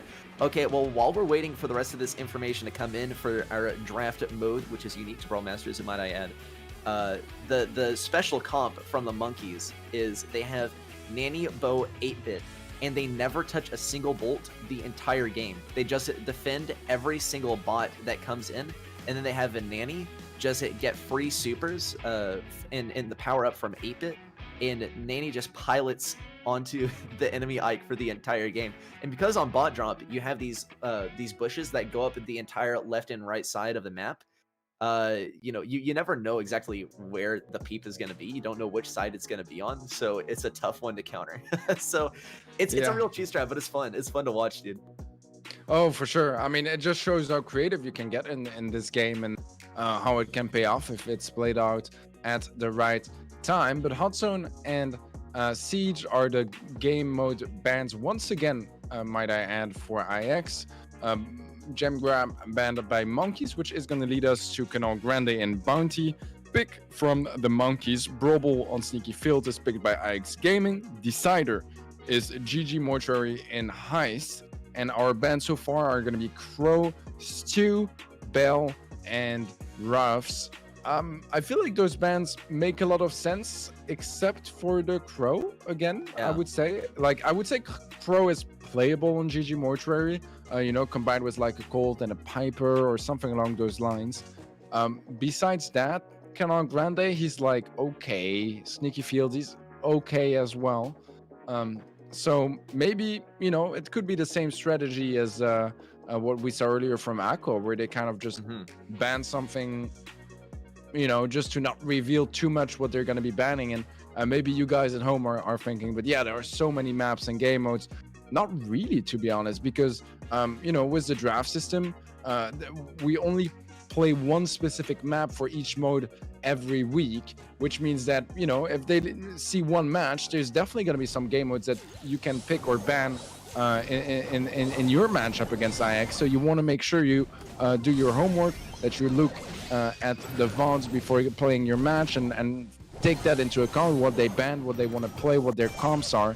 We are getting into this game. We have some very thrower heavy comps on the side of IX. On the Monkeys though, it's a very different strategy. There was a Poco Surge on the right hand side, and then the Gene alone on the left side. And look at this,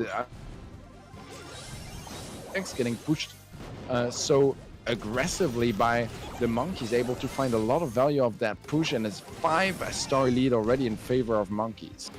Yeah, this is an interesting matchup right here. Monkeys are way ahead already. though that is prone to change. Of course, we do see the surge coming out from Monkeys, which we already saw gave great control on the right side just with that teleport. He's a green button brawler. There's no other way to put it. Though IX Gaming now pushing the Monkeys back into their spawn as they're sort of lacking in the ability to defend against throwers, with, of course, the exception of Gene. Though Gene, you don't want to pull a tick. The last hurrah is going to be tough to deal with.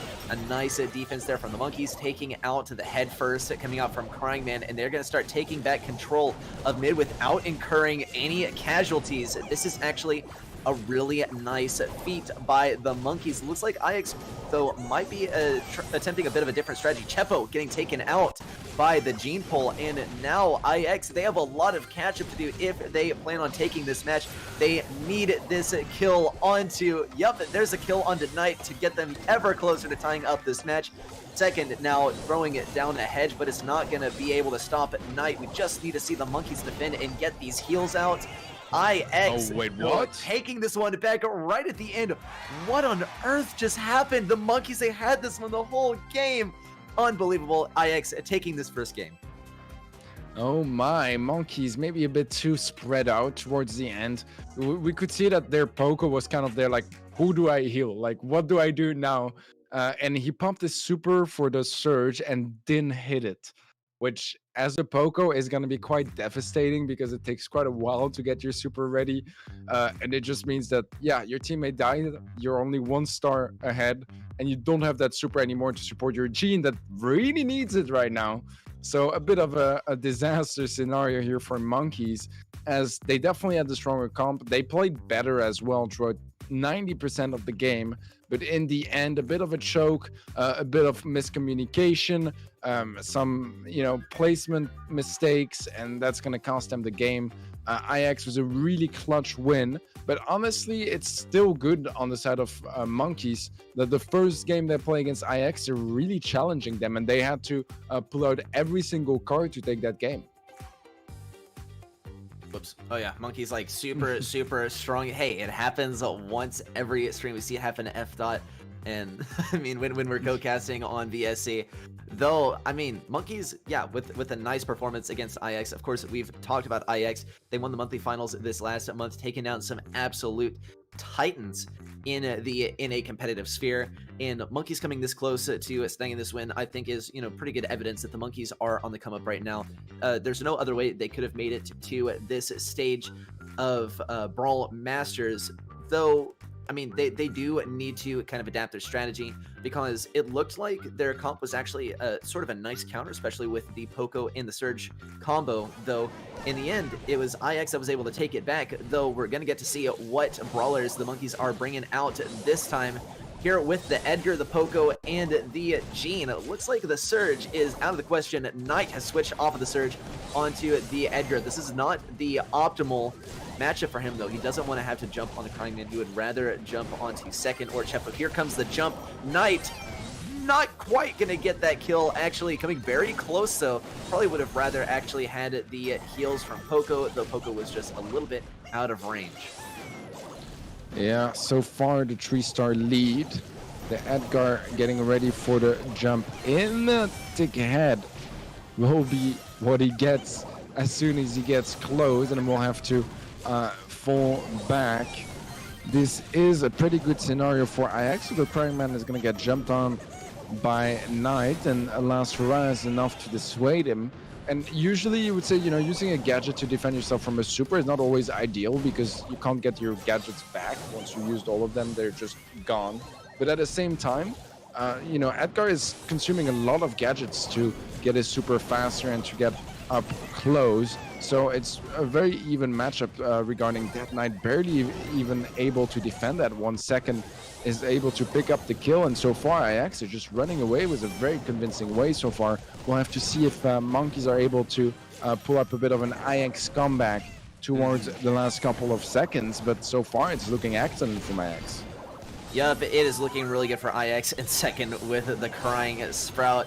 It does stink. We did see Monkeys here. Knight come out with the counter. is going to be enough. The great pull, actually, and Knight is going to be able to scare a kill. Knight scaring another kill, but there's just not enough. Are they going to be able to push in here right at the end? Knight does not have a super, and IX Gaming as a whole is concentrated on the left side. They're just inaccessible. Monkeys, they did have actually a pretty nice comeback there towards the end, but it only brought it within 2 stars of tying up the game. So unfortunate there for the Monkeys. We're going to be moving into set number 2, which is going to be on Sneaky Fields. And I think this one is the one that IX is looking forward to a bunch, because they did have the privilege of choosing this set as set number 2. So once again, playing on IX's terms. Yeah, it's definitely a trend so far that IX are playing very well on the maps of their opponents, and they're just able to consistently beat them and decide what the pace is gonna be, all that kind of stuff. I hurt my eye with my fingers earlier, so I'm crying a bit. It's fine, it's gonna be gone in like 30 seconds. You crying, man? Yeah. I am crying, man. I'm crying, man. Absolutely. Yeah, Brawl up next. It's Sneaky Fields, if I remember correctly. Definitely an interesting map. We've seen it played out a couple of times already. It does seem like some of the more popular game modes for the 2 first sets are going to be like, you know, those classics like Brawl Ball, Jam Grab, Bounty, and the trend continues in this match as well. Obviously a lot of bushes. I feel like, once again, it is one of the few maps where we still see some tanks getting played out, despite them being pretty much out of the meta at the moment, but also a lot of counter to those tanks. I'm thinking about Ems. I'm thinking about some other brawlers as well that work here super well. Sandy, Jean, Max, even Amber. A lot of possibilities on the map, especially when you have some solid bans. So I'm curious to see what they go for in this one. Yeah, it's going to be an interesting one for sure. I think it's interesting how the Monkeys chose Bounty for the first set, and we saw that in, well, literally no other match. Everyone wants to get rid of Bounty. No one likes Bounty. It's 2 minutes, and it is a real nail-biter, especially here on Canal Grand, because this game, or this map, has been in the game for so long, and is a complete staple of competitive. But, I mean, it just seems like, you know, Monkeys, I guess they just want to play it. I think people have mixed feelings here on Canal Grand. And in fact, actually, I was bringing up how Bounty is being banned out a lot. In EU yesterday, Bounty was banned in every single match. People are like, you stinky Canal Grand, we don't want to play it. That is very interesting, to be honest. I mean, so far today, I feel like Bounty wasn't banned much. Like, we saw quite a bit of Bounty. Siege and Hot Zone were definitely like the 2 game modes that were getting banned the most, at least, you know, from the matches we got to see. Solid push there from IX, though, as Crying Man is able to pick up a nice double kill, make it perhaps even a triple. Well, Chapo will be the one stealing that one away, but it's going to be a goal anyways, maybe, or maybe not, as Monkeys are able to successfully defend that one. Maybe a bit of a mispass earlier, passing to the low HP brawler rather than the full HP player that IX had. It was a tough situation to score from there, but they were so close, and Monkeys, I mean, they live to fight another day, but they also need to push up themselves. It's Crying Man once again picking up a double kill. This time he will get the triple kill, and IX Gaming, they should be able to score, but no pass. I feel like he could have scored with a pass and a super shot from Crying. Maybe not. Knight will be falling to Chepo after a nice pull.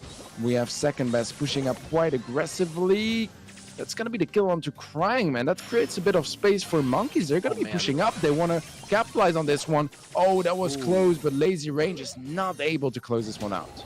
That was really close. I think IX Gaming, they definitely gotta be face-palming pretty hard now, as they decided, no, we're not gonna go for this goal. We're just gonna play it safe, right, and try and have our supers for the final push. And yet, they ended up almost getting scored on there. Second, of course, was saving grace for IX. Now they're on the defense, and they're on the receiving end of this barrage of shots from Barley, losing 1 member already. Jorge Cruz trying to get in here, though, second with a great move to corner that ball, though Knight is getting prepared here with this next super. though, getting chipped by Chepo. He is not going to be able to throw that down very soon. Still getting chipped by Chepo. Chepo now looking for a pull. Who is it going to be, though, is the question. He's ready here with Crying Man. Actually looks like IX Gaming, they're going to wait for these walls to go down before they make a supreme assault. Here come all of the walls breaking down. Now Second ready to get aggressive with his signature max moves. Does he, however, have a gadget in his back pocket? A massive pull there from Chepo all the way across the field. An attempt to pass to Chepo, blocked by Lazy Rain. Now Chepo ready with this super, going to put it in the goal, and that is going to be this game going to IX, and that is going to be taking us to match point. Good stuff from IX. I do want to say Monkeys definitely gave in that game. It was quite close. They had some good opportunities themselves, some good pushes. It was very back and forth. And I'm really impressed by Monkeys, to be honest, because if I remember correctly from our NA qualifiers watch party, I believe they lost twice really early on. So very nice to see them play at this level here against a team of the likes of IX Gaming, one of the titans of the North American region. I mean, they haven't shown us enough, you know, for me to feel like a full-on reverse sweep is heading its way. But they did show some pretty decent stuff where I would say, like, yeah, they're a really solid NA team. Yeah, see, that's the thing, is Monkeys, they are a really good team, but the thing is, against the likes of Tribe or STMN or IX, they are going to have a really tough time. We'll get into really just an overview of the NA metagame after this match point. Monkeys, they gotta bring it back here. There's no other way about it, and they're already getting aggressive, looking for a kill. Knight getting pulled. IX Gaming chaining another super off of Second, and they're going to be pushing out of here and bringing this fight back to mid. Cryman coming up the left side to try and establish some control. Here, though, comes Knight once again, sped up here on Sandy, one of the fastest brawlers in the game. A threat that you do not want headed towards you. Cryman forced to retreat, and a good pass. Monkeys now trying to put this one in the goal. Lazy Rain equipped with the gadget and scoring. That is going to be the first goal of this game, going to the Monkeys, bringing their score to 0-1. Oh my, what a way to kick things off in the second game of Brawl. And once again, they are going quite aggressively, but won't follow up actually on that opening. Second best, dealing a lot of damage, but he took a lot of damage himself. We do have that pull onto Chepo that could be game changing here for IX. We'll go for it on the Sandy. That's going to be a kill. Follow up sweep and team wipe from IX as they tie things up, and less than a minute on the clock ready for, you know, maybe something to happen before overtime kicks in. Yup, I love the circling there from Second. I think IX, they spin every single time they win a match. They just turn into like tornadoes, like the Tasmanian devil, and spin as much as they can. Though we could see that spin incoming, the 3v2 here at mid, and the speed coming out from Second. Monkeys, though, they're equipped for the defense, or perhaps not. Jorge getting pulled all the way across the midfield. And with just 20 seconds left, this one is about to head into overtime. The Sandy Super is expiring, and so is the Sandy himself. Knight going down to a Gene pull. Also, Jorge Cruz going the same way, and here comes the ball. No spin, though, from IX, but that is going to be our match concluding. IX triumphing over the Monkeys and headed on to the semifinals. IX looking strong. I just want to point out, did you say that Knight expired? Yeah. That's one way to go. But yeah, IX really convincing in this one. Monkeys absolutely expired after that match as IX just sweep them out of existence. Yeah, 4 games, 4 wins for IX. I feel like even the games that were looking good for Monkeys, somehow IX, like, you know, they had to step up a bit, but they still made it work. Anyways, I'm thinking about the first game of Bounty that looked really strong on the side of the Monkeys. This game of Brawl as well, you know, 1-1, but in the end, it is IX that closes things out. And you know, that's what's gonna happen when you have a team that has that large of a skill difference. That once you put them in a difficult position, they're not going to be out of the mix. They're just going to be there like, sure, we'll just have to clutch up with some nice individual performances, with some very mechanical plays, go for a kill here or completely outplay you or outsmart you, whatever not. And IX able to show that off to perfection in this matchup against Monkeys. Monkeys going home. Really impressed by their performance though today. I feel like they showed some really good moments. Weren't really able to be consistent enough, across an entire game to actually secure it on the scoreboard. But for a win in games, it definitely feels like Monkeys played really well, despite the scoreline going very much the way of IX.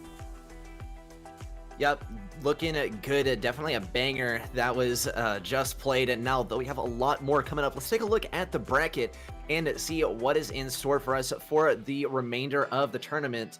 Tribe Gaming versus Aqua coming up in the semifinals. IX Gaming versus STMN. So, seems like our top 4 is all of these really good and established teams in NA. This is our bracket brought to you, of course, powered by G Fuel. And we're going to be heading into the semifinals after a short 3-minute break. So make sure to tune back in after 3 minutes and make sure you get a little bit of a stretch because these next matches are going to be exhilarating. You won't want to miss them.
Welcome back, everyone, to Brawl Masters here in NA for the first qualifier of 3, and we are heading into one of the semi-final matches. It is none other than IX Gaming versus STMN Esports, and this is going to be a really exhilarating one. especially because we saw these two teams go head-to-head in the monthly finals. IX took the win that day, but that could very well change. We saw strong performances from both of these teams in the previous matches, and I mean, can't wait to see what they have in store for us. Yeah, two of the best teams of the regions facing each other here in the semifinals. Really stacked semifinal ahead of us. We have our bans and picks coming through already. GG Mortuary, Sneaky Fields, and Hard Rock Mine are going to be our maps here, which means we will see no Bounty, no Siege, no Hot Zone. But honestly, I'm all down for it. GG Mortuary in first pick is going to be quite interesting, to be honest. I feel like usually a lot of teams used to not really like this map all that much. Even today, you know, they still don't love it because they tend to really just want to remove every single thing that makes this map exist. So yeah, it's definitely interesting. I think that, you know, it's the kind of map that right now relies a lot on your mechanics, because you are going to be blowing that map wide open, and then you have long range fights that require a lot of skill, maybe a bit less teamwork. So it's an interesting decision from SCMN to bring it in set number one. Probably a lot of a confidence pick, to be honest, that they just want to put in a statement early on, like, we are the better team, just go home, you know. But yeah, Sneaky Fields, the bushiest Brawl Ball map at the moment in rotation. Hard Rock Mine as well. Quite a couple of maps ahead of us. I'm super excited about it. Why don't you run us through the bans? You are muted, sir. Oh, thanks. Our bans from IX are going to be Crow and Bell. Okay, I said it happens at least once. Now it happens twice. Though, STMN with the Colonel Ruffs and Sprout. Okay, so we see STMN, they don't want to deal with the Sprout, but IX, I mean, the Bell, that is definitely characteristic, but the Crow is their first ban. That is a real interesting one. I gotta say, I feel like STMN, they have been on the down low, just screaming the heck out of GG Mortuary. So anyway, getting into this game, IX, of course, bringing out our brawlers. We have second on this Piper. Also, Chepo on the Colt and Crying Man on the Colette. All very strong brawlers here for the mid-fight. Here comes already the 13% coming in from Crying Man, and IX taking an early game lead. Yeah, good stuff from IX as they open things up early on. I think the Byron is an interesting decision, to be fair. You know what I love with Byron is that you're always able to do something, like whether you're healing your teammates or going for shots on your opponents. There's not a single moment where you're going to be sitting on full ammo and just waste some value. However, when Chepo is going to be supering down your teammate and absolutely laser him to his death, that's not really going to be helping out all that much for STMN, as so far IX do have the early lead. It's only about a 25% lead, nothing too significant just yet, nothing STMN can't come back from, but it's IX on the offensive. Nice super from Crying Man to get some extra damage down. Crying Man with the follow-up kill onto Alec 26 as well, and IX looking pretty good in this one so far. Yeah, this is a stressful one for STMN, considering that they did pick this map to be the first one, and yet IX Gaming is giving them a real tough time. Here comes second all over that safe with the aggressive super to get in there. Chepo and Crying Man now on the defense. OG keeping Bobby in the mix and giving Bobby loads of opportunities to get in on the safe. Of course, Colette is a true powerhouse in Heist, and the strategy with Byron and Colette, the combo, is a strong one for sure. Bobby, once again, getting loads of damage. The safe is being whittled down, though, on the side of STMN. They are lacking in damage. Crying Man now trying to get aggressive. Some more damage coming in from STMN, threatening to take out IX's safe, but it's just not happening. 1% left, now down to 0. IX taking it this first game, bringing our score to 1-0 in set number 1. And this one, once again, a very interesting one, considering that we did see IX, they were not the ones picking this map. STMN said, nah, we got GG Mortuary, give us GG Mortuary, and yet it really seems like IX was making the rules here. Yeah, I was already a bit confused, as you guys probably noticed, when I was saying that GG Mortuary was picked from SCMN, because I know SCMN as a pretty slow-paced team that is very methodical, very strategical, and that's for me where they excel rather than like straight up mechanics, where I think IX are really good at. To be fair, so going for a map like this, that is going to be a lot of long-range duels, ones, a lot of just mechanical skill rather than teamwork, and strategy and comps and all that fancy stuff. I felt like it would be a better map for IX overall. So far, I think I'm proven right, but we'll see if they can keep it up like that, or if SCMN have some sort of an answer. The picks are going to be the same on both sides, and we'll see if SCMN are able to show us why they wanted to play GG Mortuary so badly.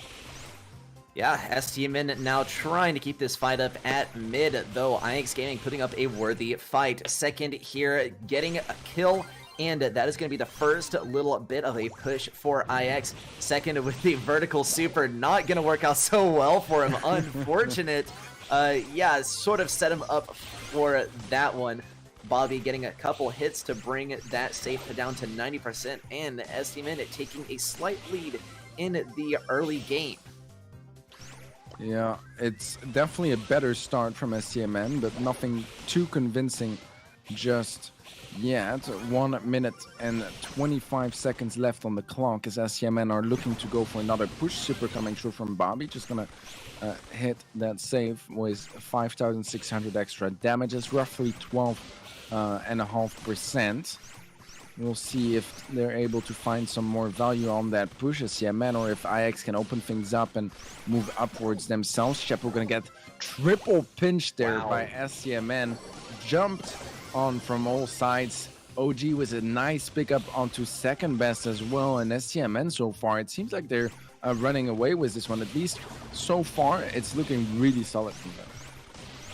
Yeah, they have a lot of damage on IX's safe, and this is sort of more the gameplay that we were expecting to see coming out from STMN, given that they did pick this map. Though, here comes a kill, and that is going to be STMN once again keeping this control at mid. Second looking for this duel versus OG, but OG is not leaving. He's got some great dodges healing up Bobby. Bobby getting even more damage on IX's safe. Safe is now at 21%, and IX Gaming has a near impossible lead to pick up here. They are going to really struggle to bring this one over to STMN's side. It's looking perhaps impossible. Just 10 seconds left, and Cryman is going to get that first bit of damage on the safe. Though, is there enough time? Bobby coming in for the defense. Cryman trying to get some more damage, but it's just not enough. It's too little, too late. This is going to be STMN taking game number 2. Good stuff from SCMN. We saw a bit more hope from IX towards the end, but it wasn't enough. I think that, from the trend it was going towards, if there were like 15-20 more seconds, maybe IX could have forced something a bit stronger towards the end, but they just ran out of time. They were so behind damage-wise that it was just not possible to catch up anymore, and SCMN tie things up. This means we will see a decider for this first set. It's going to go all the way to game number 3. I mean, SCMN, a bit more momentum on their side. Also, a much more, comfortable game on their end here, as game 1 did look very tedious. Maybe they are warmed up and ready to close this one out. IX, I doubt we will see some real, brawler changes, to be honest. But yeah, it's gonna be all the same on both sides. They're comfortable with the picks. They think that the execution went wrong. It's really interesting because both teams, despite losing a game, they didn't really adapt afterwards, at least not comp-wise. They just decided to go for the same, but executed it better. Oh yeah, and moving into our final game of this set, we already see IX really pushing back STMN. The first super coming out from Crying Man as he gets taken down by Alec26. A nice defense there from STMN, though they did not manage to secure their safe from all of the damage. STMN pushing up once again with the heals onto Bobby from OG. Seems like OG and Bobby just seem to make a nice pair when it is down to a DPS and a healer. It seems it's OG, Heal and Bobby making a nice pair and some good dodges as well, but it's not enough to deal with the 2v3 situation. OG trying to actually not even necessarily make a retreat, just holding his ground, though getting taken out by second. Bobby once again making his advance towards the safe, but that wall is just not broken open in such a way that he's going to be able to access it. IX still holding their ground here with the percentage advantage over STMN, getting a few little trickles of extra damage as they're now faced with a 2v3 situation versus STMN. The heals onto Bobby. Is that going to be able to set him up for a little bit of damage on the safe? Yes. 13%, the classic magic number coming out from Bobby on the Colette, and our percentage gap gets smaller and smaller, though it doesn't look like STMN is really able to push in here. Yeah, 40 seconds left, and STMN still got to catch up a bit, but Chapo is able to pick up that kill onto Alec. He's going to get tagged down a bit as well, but follows up with some nice damage on OG, and IX, they have a nice position to get some more shots down. Will further up that lead. Alec trying to force some sort of an opening. It's going to be a trade, but 2 versus 2, and STMN making some more ground here. With 15 seconds left, they might be able to get something going. Super coming through from both Chapo and Bobby. The difference is not that big, only 16%, but with 5 seconds left, they need something very quickly here. Bobby able to get a couple of shots down. It's not going to be enough here. 5% difference, but IX, they pick up the set here. It's the pick from STMN, but IX, they played this one really, really well. Wow, and like you said earlier, we've seen this before. IX, they don't pick the first map, and yet they seem to win it. Is it that they know what the first set is going to be, or do they just play it better? That's a big question. Maybe we'll see that answered in subsequent matches, but I mean, this is a tough one for sure. STMN, they have a bunch of ground to pick up. And once again, this is actually a grudge match as well. We saw these two teams face up against each other just a week ago in the monthly finals for May, and IX Gaming ended up taking the win in the best of 5. So STMN, they got a tough one. IX, they managed to take a 3-0 in the best of 5, and I mean, STMN, they got some ground to pick up here. Yeah, for sure. It's never gonna be ideal to lose the first set, and it's even less ideal if you're losing the map and game mode you picked. It's gonna lead to BrawlBall on Sneaky Fields being up next. The pick from IX Gaming, we saw some great stuff from them on that map earlier as well. So not the best position for STMN, to be completely honest, especially if you look, history-wise. IX beat them in the monthly finals last month. I think it was a sweep as well, trio sweep if I remember correctly. So everything is just aligning in the way of IX right now, and we'll see if STMN are able to get a proper response, because they need that BrawlBall set. It's the best of 3 here, so it can go really, really quickly. IX, one more game, they're already at match points, two wins, and they close things out. So STMN, they have no more room to play with. They need everything going their way, and it's going to start off with those comps. Yeah, and I think it's a dangerous one as well going into Brawl Ball, just because we don't have the Poco ban in play, and so it is a little bit, as we say, rock paper scissors. Are they going to play the Poco tanks comp, or how do we account for that? IX Gaming, they're known to run it, though STMN, they're no stranger to this comp either. Usually we'll have Bobby on some sort of DPS, OG on the Poco pretty much every single time, and even if they don't run the double tanks, right, they might run the triple tanks as well. We've also seen that come out from STMN.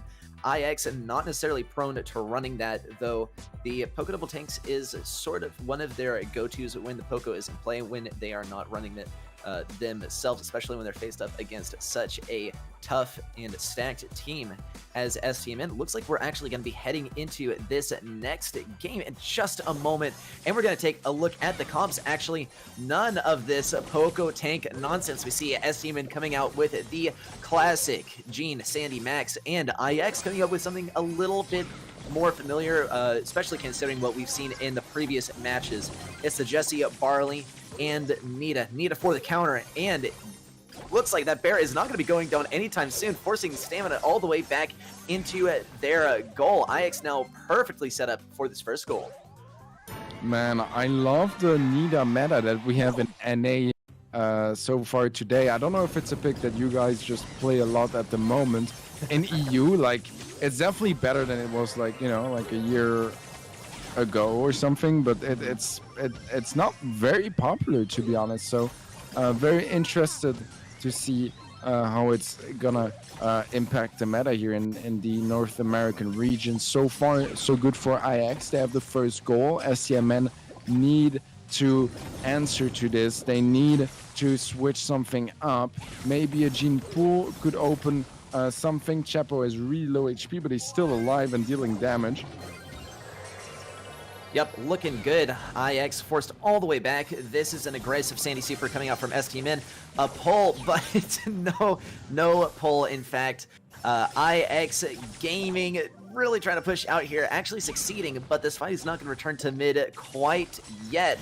Chepo now over here getting pulled and stunned backwards. A good kill there for STMN as they're forcing IX back ever more. Though, are they going to be able to get in here? All of them are on very low health, and no, actually a spectacular defense there from IX as Chepo once again, after being pulled, is back on the battlefield.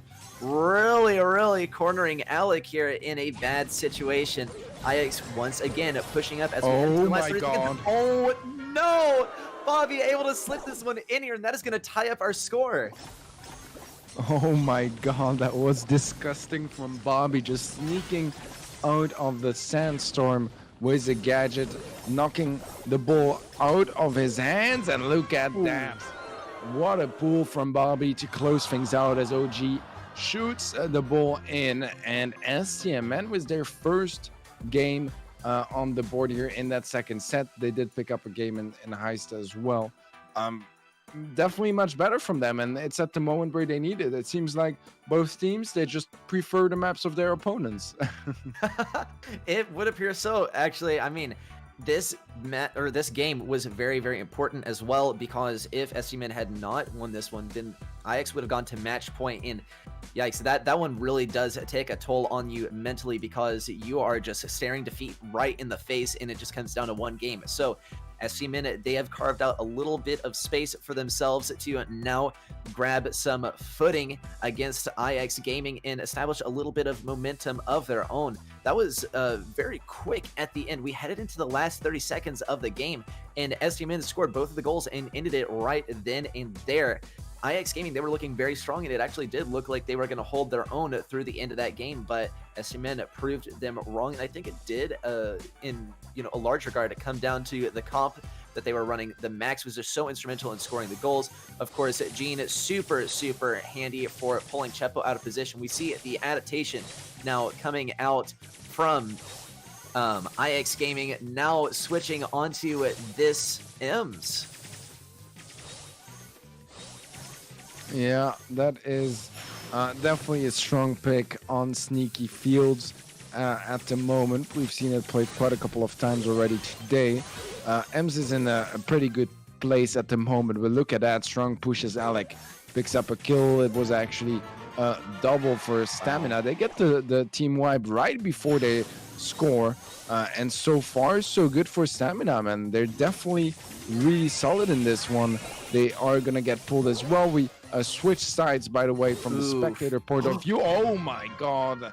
Second best. What a disgusting goal there as they tie things up. Those games are so close. Only one goal left in this game. If it goes the way of Stamina, we're going to set 3, but IX, they're pushing up. This is a chance, and this is the goal as IX, they tie things up. It's going to be match point ready. Wow, and it was looking so promising for STMN as well, though that rush in there from second, and then Cryingman also putting that in the goal, not before showing off just a little bit. Just goes to show that this is not just a matter of mechanics, it is a matter of mental state as well. And IX Gaming, they detected that STMN was getting a little bit of momentum, and then they just completely crushed it with a just a couple of staggering goals. Not only second, barely slipping it in there at the last moment, but Cryingman just shredding his stuff a little bit before putting it in the goal right there towards the end to bring us to a match point. And I mean, the thing is, STMN, they did get a little bit of space for themselves, but man, it's not going to be enough. Now they have got to be pretty nervous for this upcoming game, considering that they are faced once again against IX, a team that they've gone to in the past, and they need to get this win. Yeah, honestly, I completely agree. They're in a really good position right now. Stamina, you know, they have their backs against the wall. They need this next game, or it's gonna be the end of the week for their Brawl Masters journey. You know, being top 4 is already absolutely amazing points wise. It's a lot of points, but you know, knowing Stamina, they're aiming for way more than top 4. They want that first place, and it's getting challenged right now by IX that only need one game to steal it away from them. Yep, IX now pushing up here, keeping this control of mid. They're all in the bushes. Chepo getting a kill on OG, and now the 3v2 is coming in. Now soon to be a 2v1. Cryingman, the last bit of defense between STMN and the goal. Cryingman gonna go down here, and that is gonna be a crucial missing piece of IX Gaming's roster here as they're forced to defend. Their only remaining members are Chepo. No, Chepo going down. Second, and Cryman trying to establish the backline, though here comes Bobby with the super. Wonder if he wanted to super that one in or was actually going for a pull. Regardless, IX aiming it now, bring this one back to mid again. Second, going for this ball as they move the ball position up here to mid, though maybe a bit of a misplay. Nope, we are not going to see Alex slip it that one in, though it could have been a very sneaky one. Yeah, IX in a good position to build up a bit of a push. That Sandstorm disappeared. Now there is a Sandstorm from IX, so they can really creep up on their opponents. Nice skill there onto OG. 2 versus 3 as IX try to break open that defense. It could happen, but the respawn is there. There was a nice kill from Stamina Esports, which will slow things down a bit more. 50 seconds left on the clock until overtime, unless one of the two teams is able to open things up. And IX, they're the one that go for it right now. They pick up a nice kill, make it a team wipe. A second later, and IX with the goal. Stamina, they need to score in the next 35 seconds. Yep, not much time left for the comeback. IX, they are so close to having this one, though STMN, they have to bring this one back. Here comes the play from Second. Is it going to be enough? Oh my. Yes! Second getting that last minute goal to end things off. An upsetting defeat there for STMN, but a nice tidy victory there for IX, able to bring in 2 sets in a row once again in the sweep, but not an entire sweep. We did see STMN with some very close games bring it to a 2-1 set every single time, but that is going to be IX advancing to the grand finals. Oh my, IX was a strong performance. Every single set went 2-1, so it could really have gone the other way to match number to set number 3.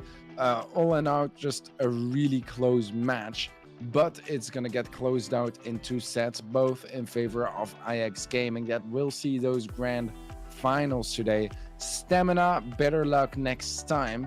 Wasn't quite enough today. I think that they played pretty well, but some of the games just slipped through their fingers as IX was just really tough to beat, man. Second best on that max. It's just disgusting. Yeah, he is. It is one of his best brawlers, if not his absolute best brawler. If Second is not on the max, then he's on the stew. If the stew's available, then 100% he's going to be on the stew. I mean, stew is just max with unlimited gadgets, essentially, right? And that is where we see it. Some of Second's most insane plays come out is when he has that gadget available. We saw it every single time. It is the dribble combined with the gadget in order to put it in the goal so many times. We saw it happen, it seems like 2 or 3 times in this match, and it is a little bit upsetting every single time. I mean, when it happens to you in a match, you just die a little bit inside, because that is just a result of there being a hole in your defense, right? And a major one at that, just because usually it's you have someone on lane and they're just not well equipped to deal with the max, who is now just throwing that ball around them and dashing around them. But we actually do have the bracket updated for y'all to take a look at as we move into our other semifinals game. Our bracket powered by G Fuel. We see IX Gaming taking that first grand final spot. The semifinals are going to be played between Tribe Gaming and Aqua. We saw both of these teams do phenomenally in their previous games, taking sweeps left, right, and center, and now they are really in for a good fight. Probably not going to be a sweep this time, considering the skill level of both of these teams are, I would say, pretty even. Aqua, they have a strong roster, but Tribe, being so established in this region, they have a bit of an upper hand, though Aqua, they are bringing some good plays to the table today. Yeah, Aqua definitely impressed me today. Is it going to be enough to beat a team like Tribe Gaming? It's very hard to say, but they are going to give it their best shot. As Tribe Gaming, on the other hand, still one of the favorites in this region. They are going to be, fighting really, really fiercely. I'm curious to see ban-wise as well what they're going to fold. We saw them, what they're going to go for. We saw them earlier banning Crow, for example, which was a bit questionable. It could be, that whole strategy of banning brawlers you don't really care about too much early on because you're comfortable that you're going to sweep your opponents anyways. We'll see. It is the semifinals. Quite a bit on the line here as they're looking to move on to the grand finals. Tribe are going to be the favorite for sure, but Aqua, they're looking to prove us wrong in this one. Yeah, it's going to be a tough one. I think we were talking about the throwaway ban, right? It's going to be a really, really entertaining match coming up. Tribe Gaming, of course, on the come up, right? They had a bit of a rough last week, but only just a week, right? So they've actually taken a step back, right? Kind of reevaluated, and now they're back and ready to make an impression. And Aqua, once again, right? I think we weren't exactly as familiar with the team name, but the players are some of the most prominent in North America. The real deciding factor is going to be how well the players can work as a team, right? Because the thing is, a good team is greater than the sum of its parts. You can't just have good individual players. You need to have individual players that benefit well from each other, right? And are able to come together and make something greater. We see it with the Sandy, Max, Gene comp, right? These brawlers by themselves are not the most powerful in the meta, but put them together and you get this comp that is practically impossible to counter except by mechanics and skill alone. So going into this match, it's definitely going to be a banger. I think Tribe Gaming, they do have the advantage of being together as a team for longer, so they're going to have that sort of synergy. But Aqua, I think they do have a good chance of proving themselves in this next match. Oh yeah, for sure. I mean, it's their way to get a bit more on the map as well. They have some very well-known players. I wouldn't say they're super well-known like as a team just yet, because they didn't assemble like that long ago. Tribe definitely has a lot more experience playing together. They have such good synergy, such good teamwork. But we'll find out how they play out. Both teams been dominating through the bracket so far. It's nice to see them facing a real challenge in this one. I'm hoping for Aqua that they can give us an amazing show, because against Tribe Gaming, it's always going to be a tough time. Yeah, it is going to be a tough time. I'm trying to be unbiased and keep it even, though I do think Tribe has the upper hand going into this one. Aqua, they're sort of the underdogs, but not by a long shot at all. Aqua, they've been on an upward trend for the entirety of this year. They recently split from their old org, but they stayed together as a team. They picked up an insanely good player, Jigsaw, and I think, that is hopefully going to tie their roster together and give them the upper hand in this match. Though, let's be fair. Tribe, they've made it to Worlds, and that, if anything, I think really does speak for the level of expertise that we can expect from a Tribe. And this is also just a best of 3, so the stakes are very high. Not only are these teams competing for prize money, but the thing is, it's just a best of 3. They just need to win 2 sets, and then you're on to the grand finals, where now the prize money is $1,000.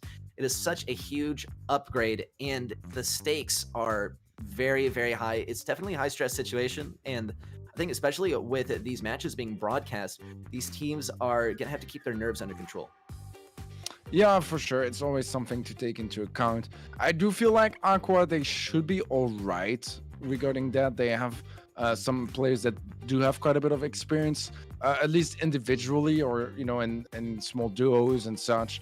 I don't think that the nerves is going to be the biggest problem for them, since I think they've surpassed that level, of stress. Obviously, Tribe is just really solid at the moment.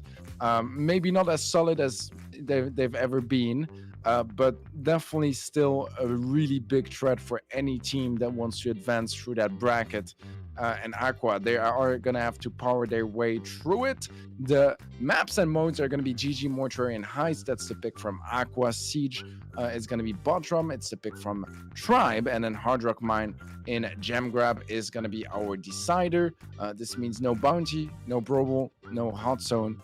And actually Siege for one of the first times of the day. I just realized it now, but it is the first time today we'll see some Siege. Oh no, the second time. Yeah.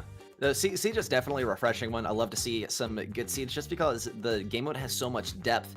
And as soon as you think you've really figured it out and you think it's clicked, it turns out, well, first you have to get beaten pretty badly. And then you realize, nope, I do not understand Siege. And sometimes people just really, think like they do have an understanding of Siege. And right, of course, then they get their butt handed to them and they have to reevaluate. And there are just so many moving parts going on in Siege. There's the bot, and there's some strange strategies like let's intentionally lose the second bot so that we get the last bot, and then we can get a one push off of that, right? That sort of thing emerging as well. Though, oh, this is interesting. I think we do have a little bit of news coming in, but I mean, the thing is, as far as the bans, right? We have no longer Bounty in question, no more Brawl Ball either. I think both of these teams are actually, pretty confident on Brawl Ball, though I'm interested in why, like, Tribe, I guess they're banning out Brawl Ball because they know that's, like, one of Aqua's strongest modes, and so they just want to eliminate that. Though, Aqua's response is to go ahead and select GG Mortuary as the first map, and we saw the same thing, actually, in STMin versus IX, and, it didn't turn out exactly how we expected. The team that chose GG Mortuary did not end up winning on GG Mortuary. Yeah, and that could very much happen again here when you're... So it's definitely a tough way to kick things off. I feel like GG Mortuary is also not the worst map for Tribe because it's very slow-paced. Sure, it's a very mechanical map, but Tribe, despite being a bit more slow-paced than most teams, they are still excellent mechanically. They have a Zulan, they have a Tyrant. Those guys are just absolute beasts mechanically.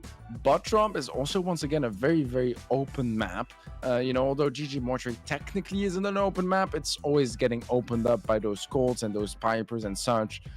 So a bit of a trend as Hard Rock Mine is, another map that is quite open.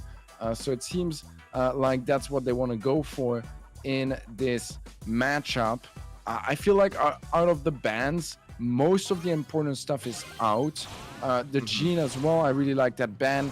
I think that it will leave stuff like Max available for later on, but so far they are going to be going for those ranged brawlers. And Nani is a really cool pick from Aqua, to be honest. If played right, it can be so impactful. Oh, absolutely. See these walls all broken down. Tribe Gaming now starting to get a little bit of damage on Aqua's safe. Aqua, they are playing a full defense. Zulan getting some massive hits. It's a strategy that we actually saw from STMN, and it ended up working pretty well for them. The Byron and the Colette. We've also seen this from Tribe Gaming in Queso Cup as well. This is a tried and true strategy on Heist and is a strong one. It's tough to stop this sort of momentum with Byron and Colette once it gets going. Aqua, though, piloting this onto the safe, not going to get... Oh, actually getting a bit of damage on Tribe's safe. Perhaps that is going to be Aqua's strategy coming in here. It's the 8-bit for the defense, and Colt as well to break open some walls and try and get the defense as well. And then they need to pilot the peep onto the enemy safe, though it just doesn't seem to be working so well. Aqua taking massive hits on the safe. Colette getting some more damage, and Zulan to finish it off. That is going to be game number 1 going to Tribe Game. Convincing start from Tribe. Once again, maybe a bit of a trend for teams that pick GG Mortuary to lose their first game to it. We'll see if it's a trend for them to lose the entire set. but it's never going to be a good sign. In general, if you pick a game mode, you want to win it. You really do, because you know, it's the game mode you're and the map you're supposed to be the most comfortable on from the entire series. So it just doesn't really show. You're not very threatening if your pick goes to your opponents. Obviously, it's just one game. Aqua, they might need some time to warm up. They might need some time to get their head straight and get really into this match. But Tribe, they were really quick, 1 minute 20 to close out this map. I mean, it's a very convincing start from them. Very convincing start indeed. Aqua, they got to bring up something sort of similar to what Tribe was going for there. It just seems like the nanny didn't work out so well. We've seen it before, and we've seen it work pretty well. But usually the scenario in which we see 8-Bit and Nanny work pretty well is when it's a mirror matchup between those teams, and then you have like a different third or something like that. The deal is, though, I mean, this is going to be a tough one if they stick with this strat.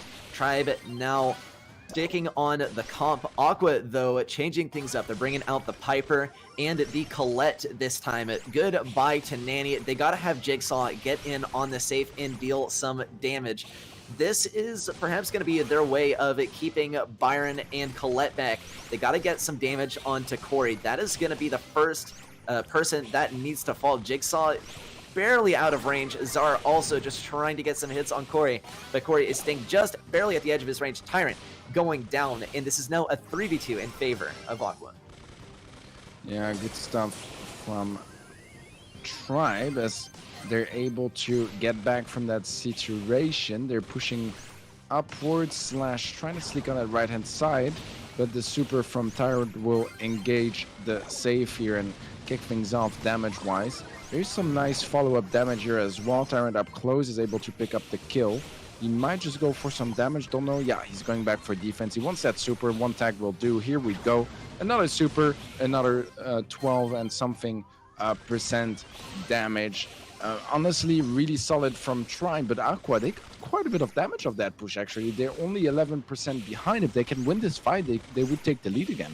Oh yeah, this is a completely different game from game number one. Aqua is getting loads of damage on Tribe's safe, and they're looking very solid, though. Losing one member is going to be a big blow for them. Tyrant's finally going to get this super onto the safe with one more hit. Corey with the heals as well to keep Tyrant in the mix, trying to cycle those supers. Unfortunate, Jigsaw not able to get that connection, and Tribe Gaming picking up game number 2 to secure set number 1. It's insane how at this level of play, when you make a mistake, you just, you know, step in the wrong direction, you're gonna fall. It's gonna cost you like 40% damage in 5 seconds. It's really crazy how punishing the game is at this level of play. Tribe with set 1 in the bag. It's gonna be Siege up next. Bot drop will be the map for that one. Once again, very open map. A lot of long-range duels usually happen over there. Could you remind me the 2 bans from the side of Tribe, if you maybe remember them? I don't know if they went for the Crow again, did they? No. Yep, here we have the bans. It is the Poco. It is the Poco. Poco's 2. A lot of brawlers that would be playable here. I think Stu is a good option. Bell, definitely a good option.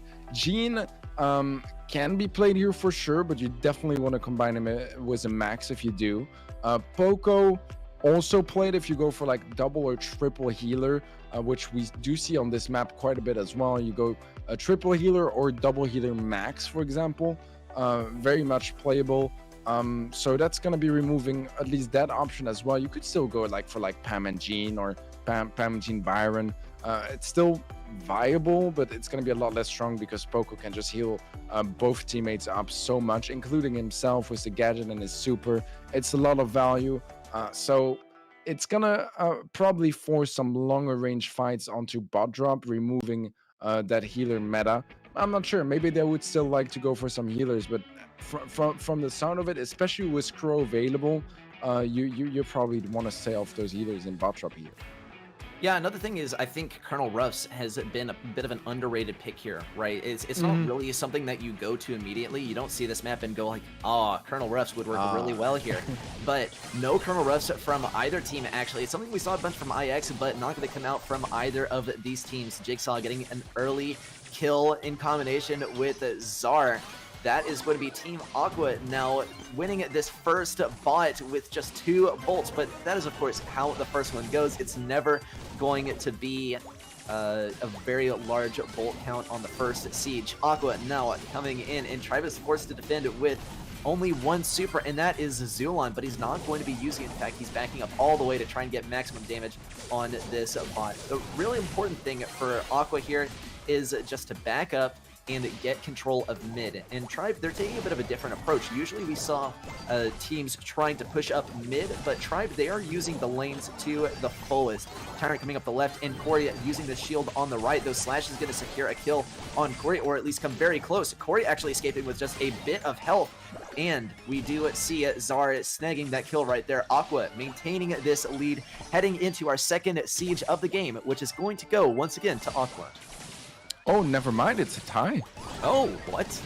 That went really quickly. Yeah, they had like 1, and then suddenly it was like 4. I was really surprised. I was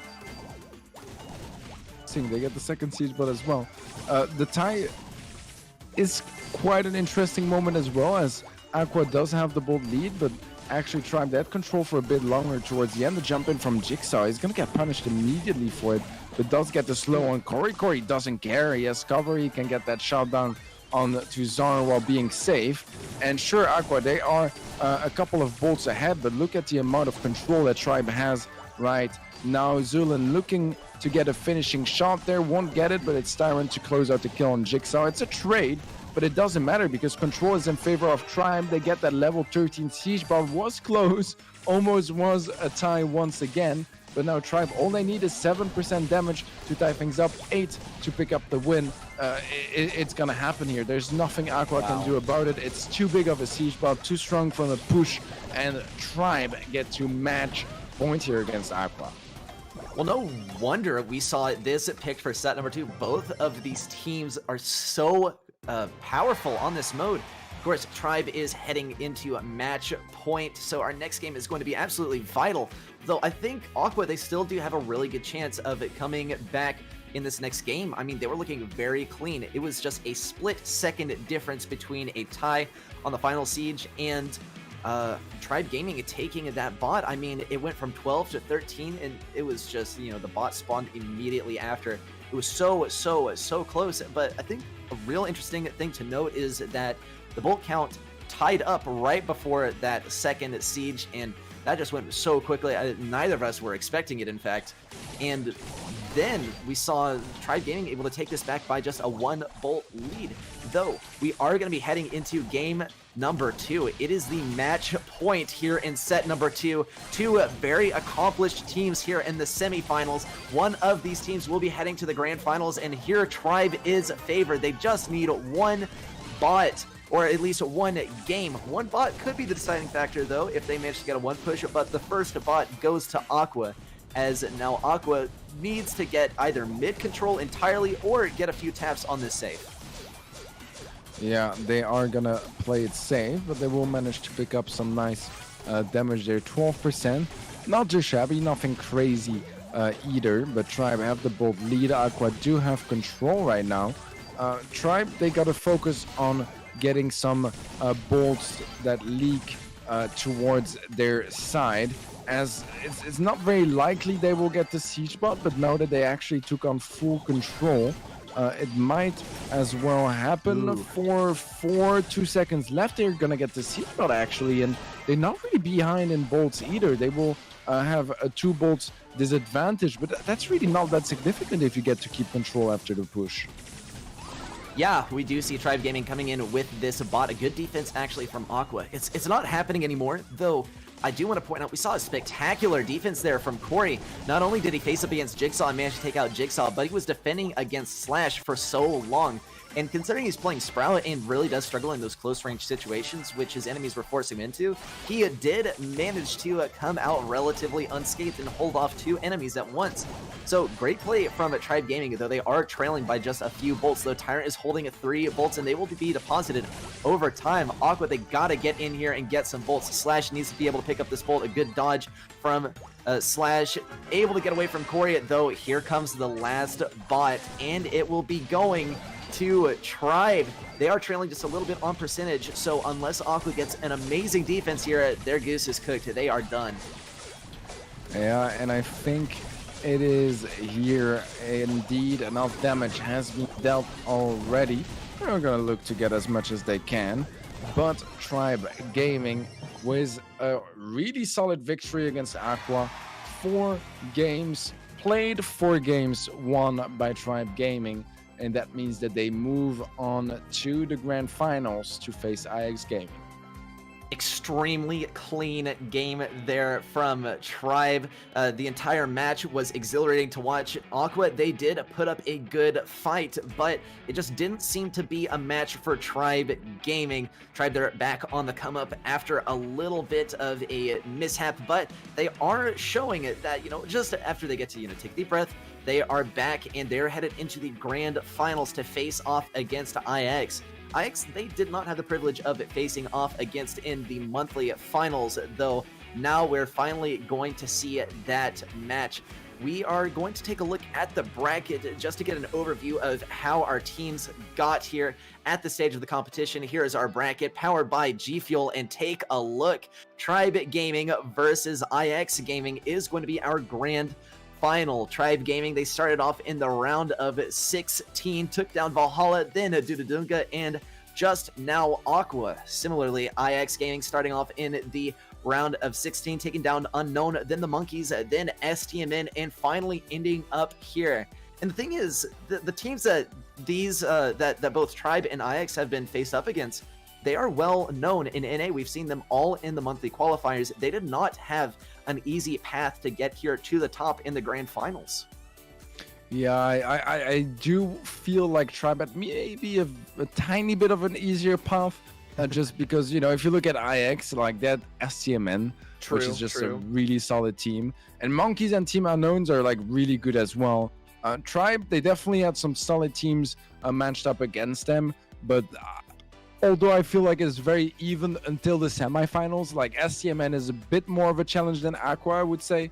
Just a team that has achieved a bit more and that is a bit stronger overall. But yeah, good stuff from both sides here, as we are going to be getting ready for the grand finals while our players prepare and take maybe a couple of minutes to just, chill down after this previous match. We will take a short break and see you in a couple of minutes.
Welcome back, everyone, to Brawl Masters here in NA Spring 2021. We are in the grand finals, and we have an exhilarating one heading up right now. It is none other than Tribe Gaming versus IX Gaming, and these are some of the most accomplished teams in NA, and now we have the privilege of seeing them here in the grand finals. Teddy, this is a spectacular one that we have in store for us in just a few minutes. Yeah, a very strong lineup in front of us. Tribe, still, arguably the best team in North America, IX, so they have been challenging them quite a bit, especially by ending their win streak in monthly finals by winning those May monthly finals just a couple of days ago. IX definitely at a very strong point right now. We'll see if that is going to be enough to beat Tribe Gaming. It's definitely going to be a very intense match. I couldn't tell you which team will take this one away, man. It's that close. Yeah, we've seen almost every match today go to, we saw a few 2-1 matches, but I think this one almost certainly is going to go 2-1.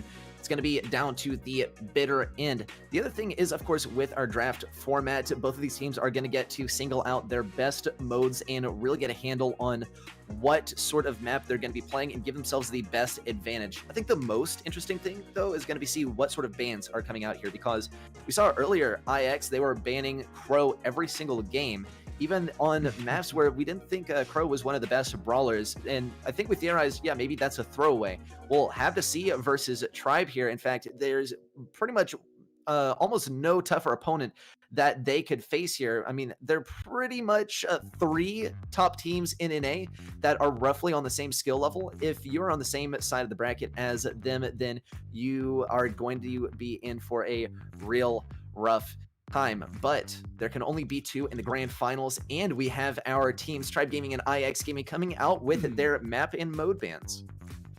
Interesting for sure. We start with GG Mortuary again. It is IX pick, but Tribe, they didn't seem to care in the previous match whose pick it was. They just won it anyways. Hard Rock Mine up next, the pick from Tribe for Gem Grab. And then obviously Hot Zone on Split is going to be our decider. First time we could potentially see some Hot Zone today at least. In the matches that were broadcasted. Our bans so far are Poco, Bell, and Crow. Crow, once again, quite an interesting one, to be honest. Like, maybe we have some NA meta here going on, because it's not really a ban I would expect on those maps, in EU. Like, it's okay on Split. It's pretty decent on Hard Rock Mine. It's all right on GG Mortuary as well. Dominant pick by any means, in my opinion, especially once Poco is already out, so you already remove some of those healers that Crow can deal anti-heal against. It just loses a bit of value, in my opinion. So not entirely sure. Maybe you or some NA experts in chat can enlighten me regarding why Crow would be so strong of a ban on those maps. Max, on the other hand, I understand much more. Hard Rock Mine, it's a strong brawler. Split is a decent brawler as well. Once again, I'm not even the most convinced by that ban either, because I feel like on Split, you don't really see it that much. In GG Mortuary, you don't really see it either. So it's really going to be specific to Hard Rock Mine, which is an interesting choice, because I still feel like there are some other brawlers that are maybe a bit more versatile. But we'll see how this one plays out, man. Yeah, Tribe, we saw earlier, they banned out the Mort, so that I think Corey could have the comfort to play that Sprout. We saw Sprout on practically every single game, so that's definitely something that IX is going to be expecting going into this game. I think both of these teams are going to be pretty secretive about what sort of strategy they're going for. I can almost guarantee you that if I went up to IX and said, hey, why do y'all ban Crow every time, they wouldn't tell me, because IX, they are, our monthly finalists from last month, and they are probably, if I had to bet, if I were a betting man, I would say they're hoping on staying there, right, at the #1 spot. So being that seems like a safe bet. Yeah, I would say it's a really safe bet. I don't think I'd be able to bet much on it, but I would still bet it. After all, I'm not a betting man. Though IX with the Crow ban, once again, I mean, it is a little interesting here. though we may finally get to see what exactly it is for in these upcoming matches. First up, we're going to have a GG Mortuary. We expect to see the Piper the Colt coming out here. Perhaps a little bit of the Byron and Colette strategy. Again, we've seen both of these teams run it and do pretty well with it. Gem Grab as well. Going to see some of that coming out. Gene still in play. The 8-bit is still available. Same with Byron. The Byron 8-bit is possible.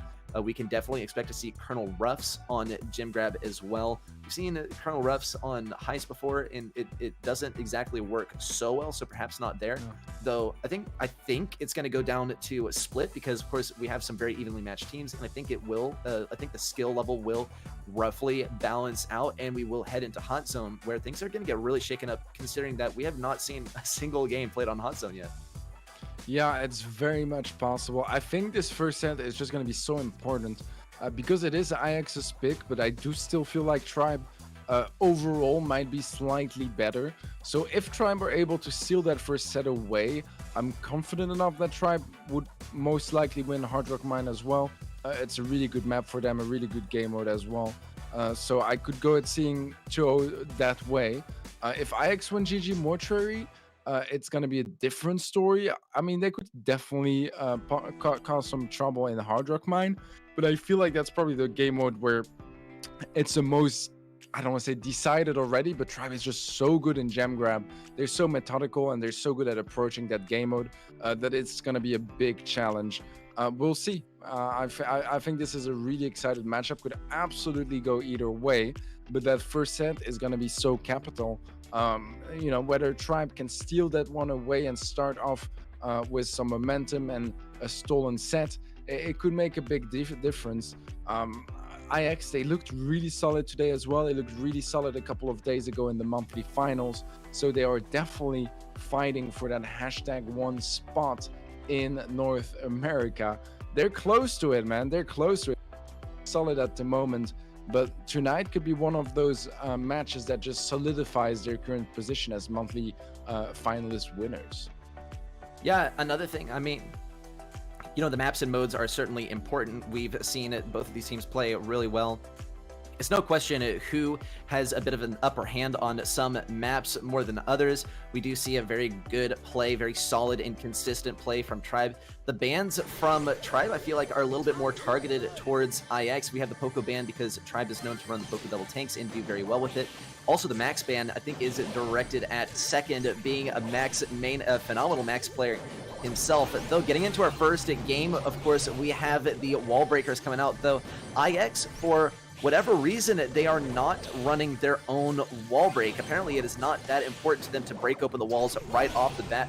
They perhaps are planning on powering up Tick over here. That's Cryman on the Tick, and Chepo on Colonel Ruffs, looking for that power up to get all over the safe. And wow, cannot believe, actually, we already see IX Gaming getting loads of damage on the safe.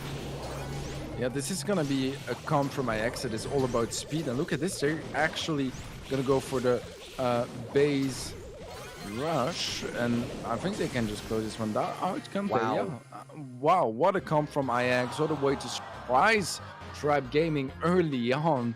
That was quite amazing on their end. I was about to say that, you know, IX comp is a comp that is all about getting as much damage as you can early on, because afterwards, once the map starts to open up, the Ruffs and the Tick are gonna struggle.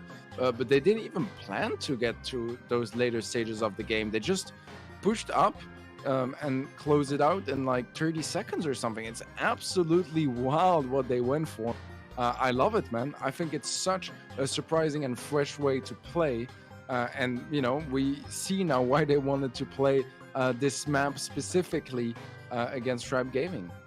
That's how Brawl Stars can be sometimes, is you think you finally understand something, and then you get your butt handed to you, and you're like, okay, yep, we got to reevaluate. I mean, this was a decisive victory for IX, coming out with a comp that we have not seen at all and did not expect to see at all. Tribe, they came up with something more traditional. They have the Colt, of course, they have the wall break, but IX with no wall break of their own. We're going to have to see what we get in this next match. Yup, IX running the same comp. Tribe running the same comp.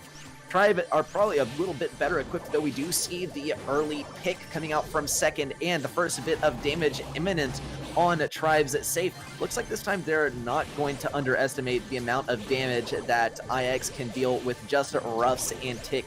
It's not a duo of brawlers that you do expect to have loads of damage. You do kind of expect, okay, yeah, we can do more to the safe with Colt and Colette. Let's just rush them over there. But IX has already gotten your safe down to 30%, and it's just not really a winnable scenario. We already see this power-up coming out from Chevo on to second with an aggressive super, and now Tribe is going to have to fully commit to this safe as second starts firing away at Tribe safe. And if IX cannot get a proper defense here, this one could be in the books. Tribe and now getting loads of damage on this safe. They are all over it. We do see IX respawning it now, but is it going to be enough? That is the question. The defense coming in. Wow, actually, IX able to secure this one with... Wait, never mind. Tribe securing this one. I was so confused. I was so confused for a moment there. Tribe securing this one. I got the safe percentages mixed up. Teddy, I should just let you do this whole thing by yourself sometimes, man. It happens to the best of us. I've had way worse cast. Don't even worry about it. Yeah, Tribe able to come back in this one. I think it was a really wise decision. I think they knew that, once the Piper was locked down on that bottom right side, if they had enough damage, which they did, and they calculated correctly, they would win this one. They were in a 3 versus 2. They were able to pick up a kill that created so much space. It was close, by the way. Yeah, I think it came down to like 100 HP on one of the players from Tribe, but they won the fight, which meant they were 3v1 on safe, able to get a lot of damage done, dodge a lot of shots, and just make it work. It was a risky bet on their end, but the bet worked, and now it's all tied up, and Tribe actually have a chance of stealing that first set away from IX. Just a reminder, it is IX's pick. It is what they wanted to kick things off with. We'll see if IX have some sort of an answer, maybe a different comp, maybe they want to go for the same again.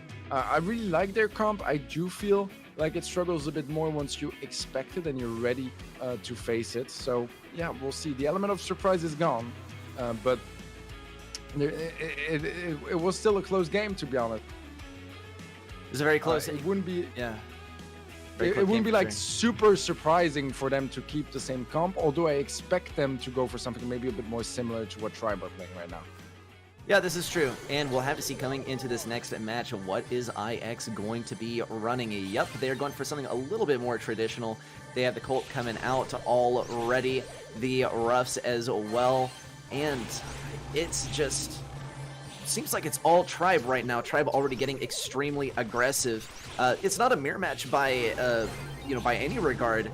We do see Corey as well on the Byron and the Ruffs pick from IX Gaming, just like last time. Already loads of damage coming in from Tribe. The support from Corey onto Zulon and Tyrant to keep them in the mix. Really, the combo to pay attention to the most is going to be Corey and Tyrant here on the Byron and the Colette. They're going to be dishing out so much damage on that safe. Is the name of the game, is control and keep Tyrant alive and get him as many supers on that safe as possible. Yeah, that's exactly it. Zulon gets involved early on to open up the walls. After that, he stays on his own on the left, and as you just said, it's Corey and Tyrant to look for some value on safe. So far, they've found 51% already. That's a very strong early lead. Another 13% of that super. We have a super on Corey as well. We'll see if he decides to use it as a heal. Yep, he does, to try to keep Tyrant alive. It's not quite gonna work out, but damage-wise, it's a 70% lead here with a minute left on the clock, and Tribe, they're just looking to run away with the set. Yep, if they can keep this defense, then they will escape with a very clean victory in set number 1. Keeping each other in the mix, Corey is not able to give enough healing to all of them. It's going to be Corey and Tyrant now getting on this safe. Just a little bit more damage is all it's going to be to secure this win already. IX fighting a very tough defense here, as well as these last bits of damage threaten to trickle down onto the safe. Zulon with the last bit of damage, and that is going to be set number 1 going the way of Tribe Gaming. Yeah, that is the scary scenario I was talking about earlier, where, if Tribe picks up that first set, which they very much could. It's a tough matchup, man. It's definitely a tough matchup. Hard Rock Mine is a really good map for them, and we are gonna need IX to step up big time in that set if they want to come back in this series. They are. We're going to be moving into Hard Rock Mine very, very soon here. This is one we actually saw favoring Tribe as well, just because they tend to do very, very well on this map, or just in Gym Grab in general.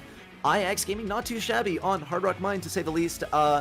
They have a strong performance in all these modes. I think Tribe is just a little bit favored here, in fact, because of their ability to control. So we'll have to see what is in store for us in this upcoming game. We do have the bans to consider as well, just keeping those in our back pocket and remembering them. The Crow ban isn't going to come into play here. This one, it doesn't come out from Tribe a whole lot, so it's not necessarily a personal ban. The IX has been banning Crow, seems like, every single match. So is it going to really give them the upper hand on Hard Rock Mine? I don't think so. Yeah, I don't really feel like it either, to be honest. I think Crow is in the best place it's pretty much ever been in competitive, but at the same time, I still don't think he's OP or like, a brawler that you can just play anywhere, like a Bell or a Stu or a Max or those kind of picks. So I don't know. I feel like it's a bit of an odd ban, to be completely honest. But at the same time, I like weird stuff in Brawl Stars. It keeps things fresh, it keeps things exciting, and teams try to innovate. But we'll see how this goes down. It's an important set for IX. They absolutely need to win it, or it's going to be the end of the day for them, and they'll have to settle with second place. I mean, second place is not bad by any means. It's a lot of points, it's a lot of money, but both teams here absolutely aiming for a decisive victory at the end of this first qualifier of Brawl Masters. Yeah, if anything, it's the money that is most important at stake. These teams are unquestionably going to be in the top 8 for the playoffs. So at the end of the day, it's a $400 difference between first place and second place. That is $400 that come down to perhaps just the next 2 games.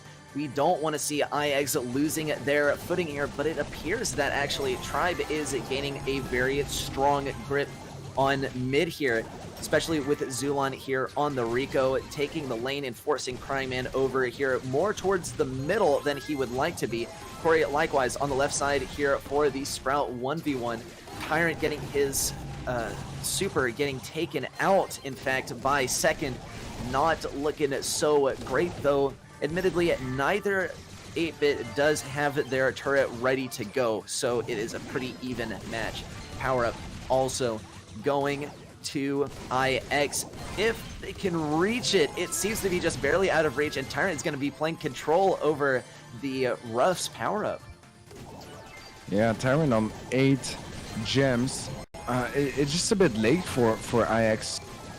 Do something here at this point, to be honest. Like, they got the power up very late, they got the damage booster very late as well, and now Tribe, they have the advantage of having still that damage booster, whereas IX, they don't have it anymore. So this could lead to Tyrant having the ability to just, or at least a possibility to overextend a bit more, to go for some riskier gem pickups. And look at this, this play is only possible because he has that TP as a safe way out of the heat. And Tribe Gaming, 10 seconds left into that countdown, and it's looking like they're going to match point. Absolutely stellar play from Tribe Gaming here. Tyrant taking this one home with the assistance of Zulon and Corey.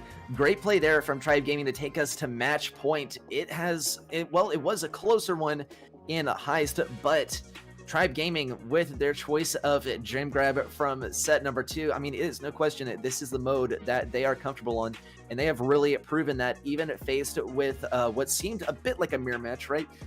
Mechanically, Rico and Colonel Ruffs are a bit similar on their ability to ricochet on the lane and get control that way. Even the power up, though, it was not enough for Tribe to be taken down by IX. We're probably going to see a bit of a comp change, a bit of a strat change, perhaps coming out from IX. We don't usually see Rico as a pick coming out from IX. Usually it's the Roughs for the substitute, though. Given that we are now on match point and the stakes are very high, they're $400 on the line just on this next game. IX Gaming, they're going to have to make a revolutionary change. Yeah, I think so too. I mean, IX, you know, we've seen them switching comps, whether they were winning or losing. It does seem like this time around, they're just going to stick for the same comp from Tribe Gaming as well. So an almost mirror matchup, but the Rico and Ruffs are the difference makers. Turret already for IX. That's really early on, less than 30 seconds into the game. That's very impressive to get it up and running that quickly. Tyrant gonna be looking for his own. That damage booster is so important. Obviously the damage is really nice, but the extra movement speed and especially cheap cartridge, the TP gadget, are difference maker. It means you can play a lot more aggressive. It means you can go pick up gems while knowing that you can safely teleport back to your backline. So it's just so massive. Look at this Tyrant going much more aggressive because of it, because he just knows that he can fall back if necessary. 6 gems on Tribe, 4 on IX. Tribe, they need 4 more to get that countdown started, and then it could be end of the journey for IX. Wow, just 3 more gems for Tribe for them to be able to take this game and take the entire Grand Finals match. We see massive control coming out from Zulon, able to get a kill on the right lane versus second. The Protesto as well coming out from Tribe. And the countdown going to Tribe as well. The spin from Tyrant as he picks up the 10th gem. Why is he spinning? Oh, of course, the cheap cartridge just to finish things off.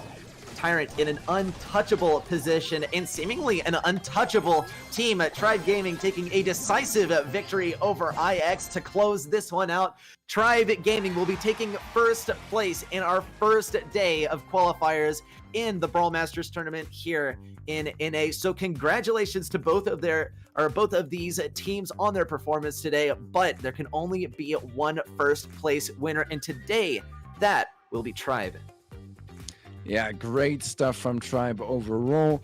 They really, like, this is the Tribe I expect to see, you know what I mean? It's the Tribe that we've seen for the last 6 months or so.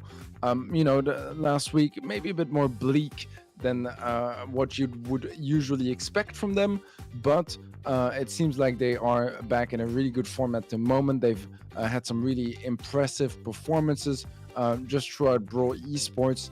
So yeah, we'll see. I feel like NA is getting more and more competitive, and a lot of people don't like when one team is dominating through a region like Tribe was for the last couple of months. But what you have to take into account as well is, like, every single other team, they're analyzing them, they're learning from them, and they are just reaching that new standard that they put to the region. So NA is getting more and more competitive every single month, and I think this just shows how absolutely fire this season of BrawlMSTRS is going to be as well. 100%, and we also have some teams up and coming. We already got to see them from the round of 16 to the round of 8 to the quarterfinals. Let's take a look at all of those. This is our bracket powered by G Fuel, and of course, Tribe Gaming, your champions for today. First, they had to take down Valhalla, then they faced off against Dudadunga, then Aqua, and finally took down IX. That's how they got here, and we can expect to see a lot of these same teams going into our next open qualifier, which is going to be next week. Same time, same place here on the BrawlMSTRS channel. You love to see the competition, and just a second what Teddy said, right? Having a team dominating in a region, it is sometimes not fun, but it is fun when that is elevating everyone around them and forcing them to adapt and overcome and learn and better themselves and their gameplay. It, just for your region as a whole, gives your best team in your region a better chance of representing you at Worlds. So, as always, you love to see the really dominating teams here in NA, and congratulations once again to Tribe Gaming. Yeah, and Tribe Gaming very much deserving that victory. They played excellent today, but teams like Ajax, Aqua, SCMN played absolutely amazing as well.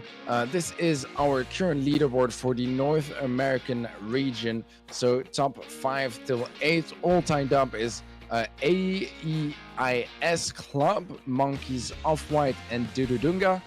Then in top 3, top 4, tied up as well as Aqua and SCMN Esports. Top 2, IX Gaming with 12 points, and then our champions of today securing 15 points and sitting on top of the leaderboard are going to be Tribe Gaming. Yep, fantastic play from Tribe Gaming. And I think this is going to be actually wrapping up Brawl Masters for today. So just want to say, as we wrap things up, congratulations to our winners today at Tribe Gaming. Also, congratulations to our other teams for their phenomenal performance. Also, thank you to G Fuel for sponsoring Brawl Masters here. It would not be possible without G Fuel. Of course, our bracket powered by G Fuel, right? We wouldn't have that glorious bracket without them. Also, another thing to note, if you want to participate in the second open qualifier that is happening next Friday here in NA, that open qualifier is available now. Go ahead and register if you want the chance to be on the big screen and win some of the big bucks. Once more, though, make sure you join the Brawl Masters Discord for more information on how to participate in the open qualifiers and secure yourself some of those glorious points and perhaps a spot in the playoffs. Yeah, so much on the line this season. It's been a big step up from last year that was already of a show. Ready Set, thank you very much for having me, or for having each other, I guess. And we will see you guys for the next one. Next Thursday is going to be the next live stream for Brawl Masters. It's going to be Europe again. Registration for the qualifiers are also open for that region. If we have any late night people still watching right now, I'm sure there are going to be a couple in the chat. With that being said, it is gonna be the end of the day here for this first day of Brawl Masters in North America. Amazing show so far. I'm excited to see how it goes next week. Any closing words, Ready Set? Congratulations to our winners, Tribe Gaming, taking back their glory. IX, our monthly finals winners, right? They are still sitting with that monthly finals victory, but Tribe has shown that IX can be defeated, at least in a best of 3. So make sure you keep your eyes peeled next week for the qualifiers. But that's all I got to say, Teddy. All right, then we will see you guys next Thursday for the Europe show and next Friday for NA again. All right, have a good one, everyone.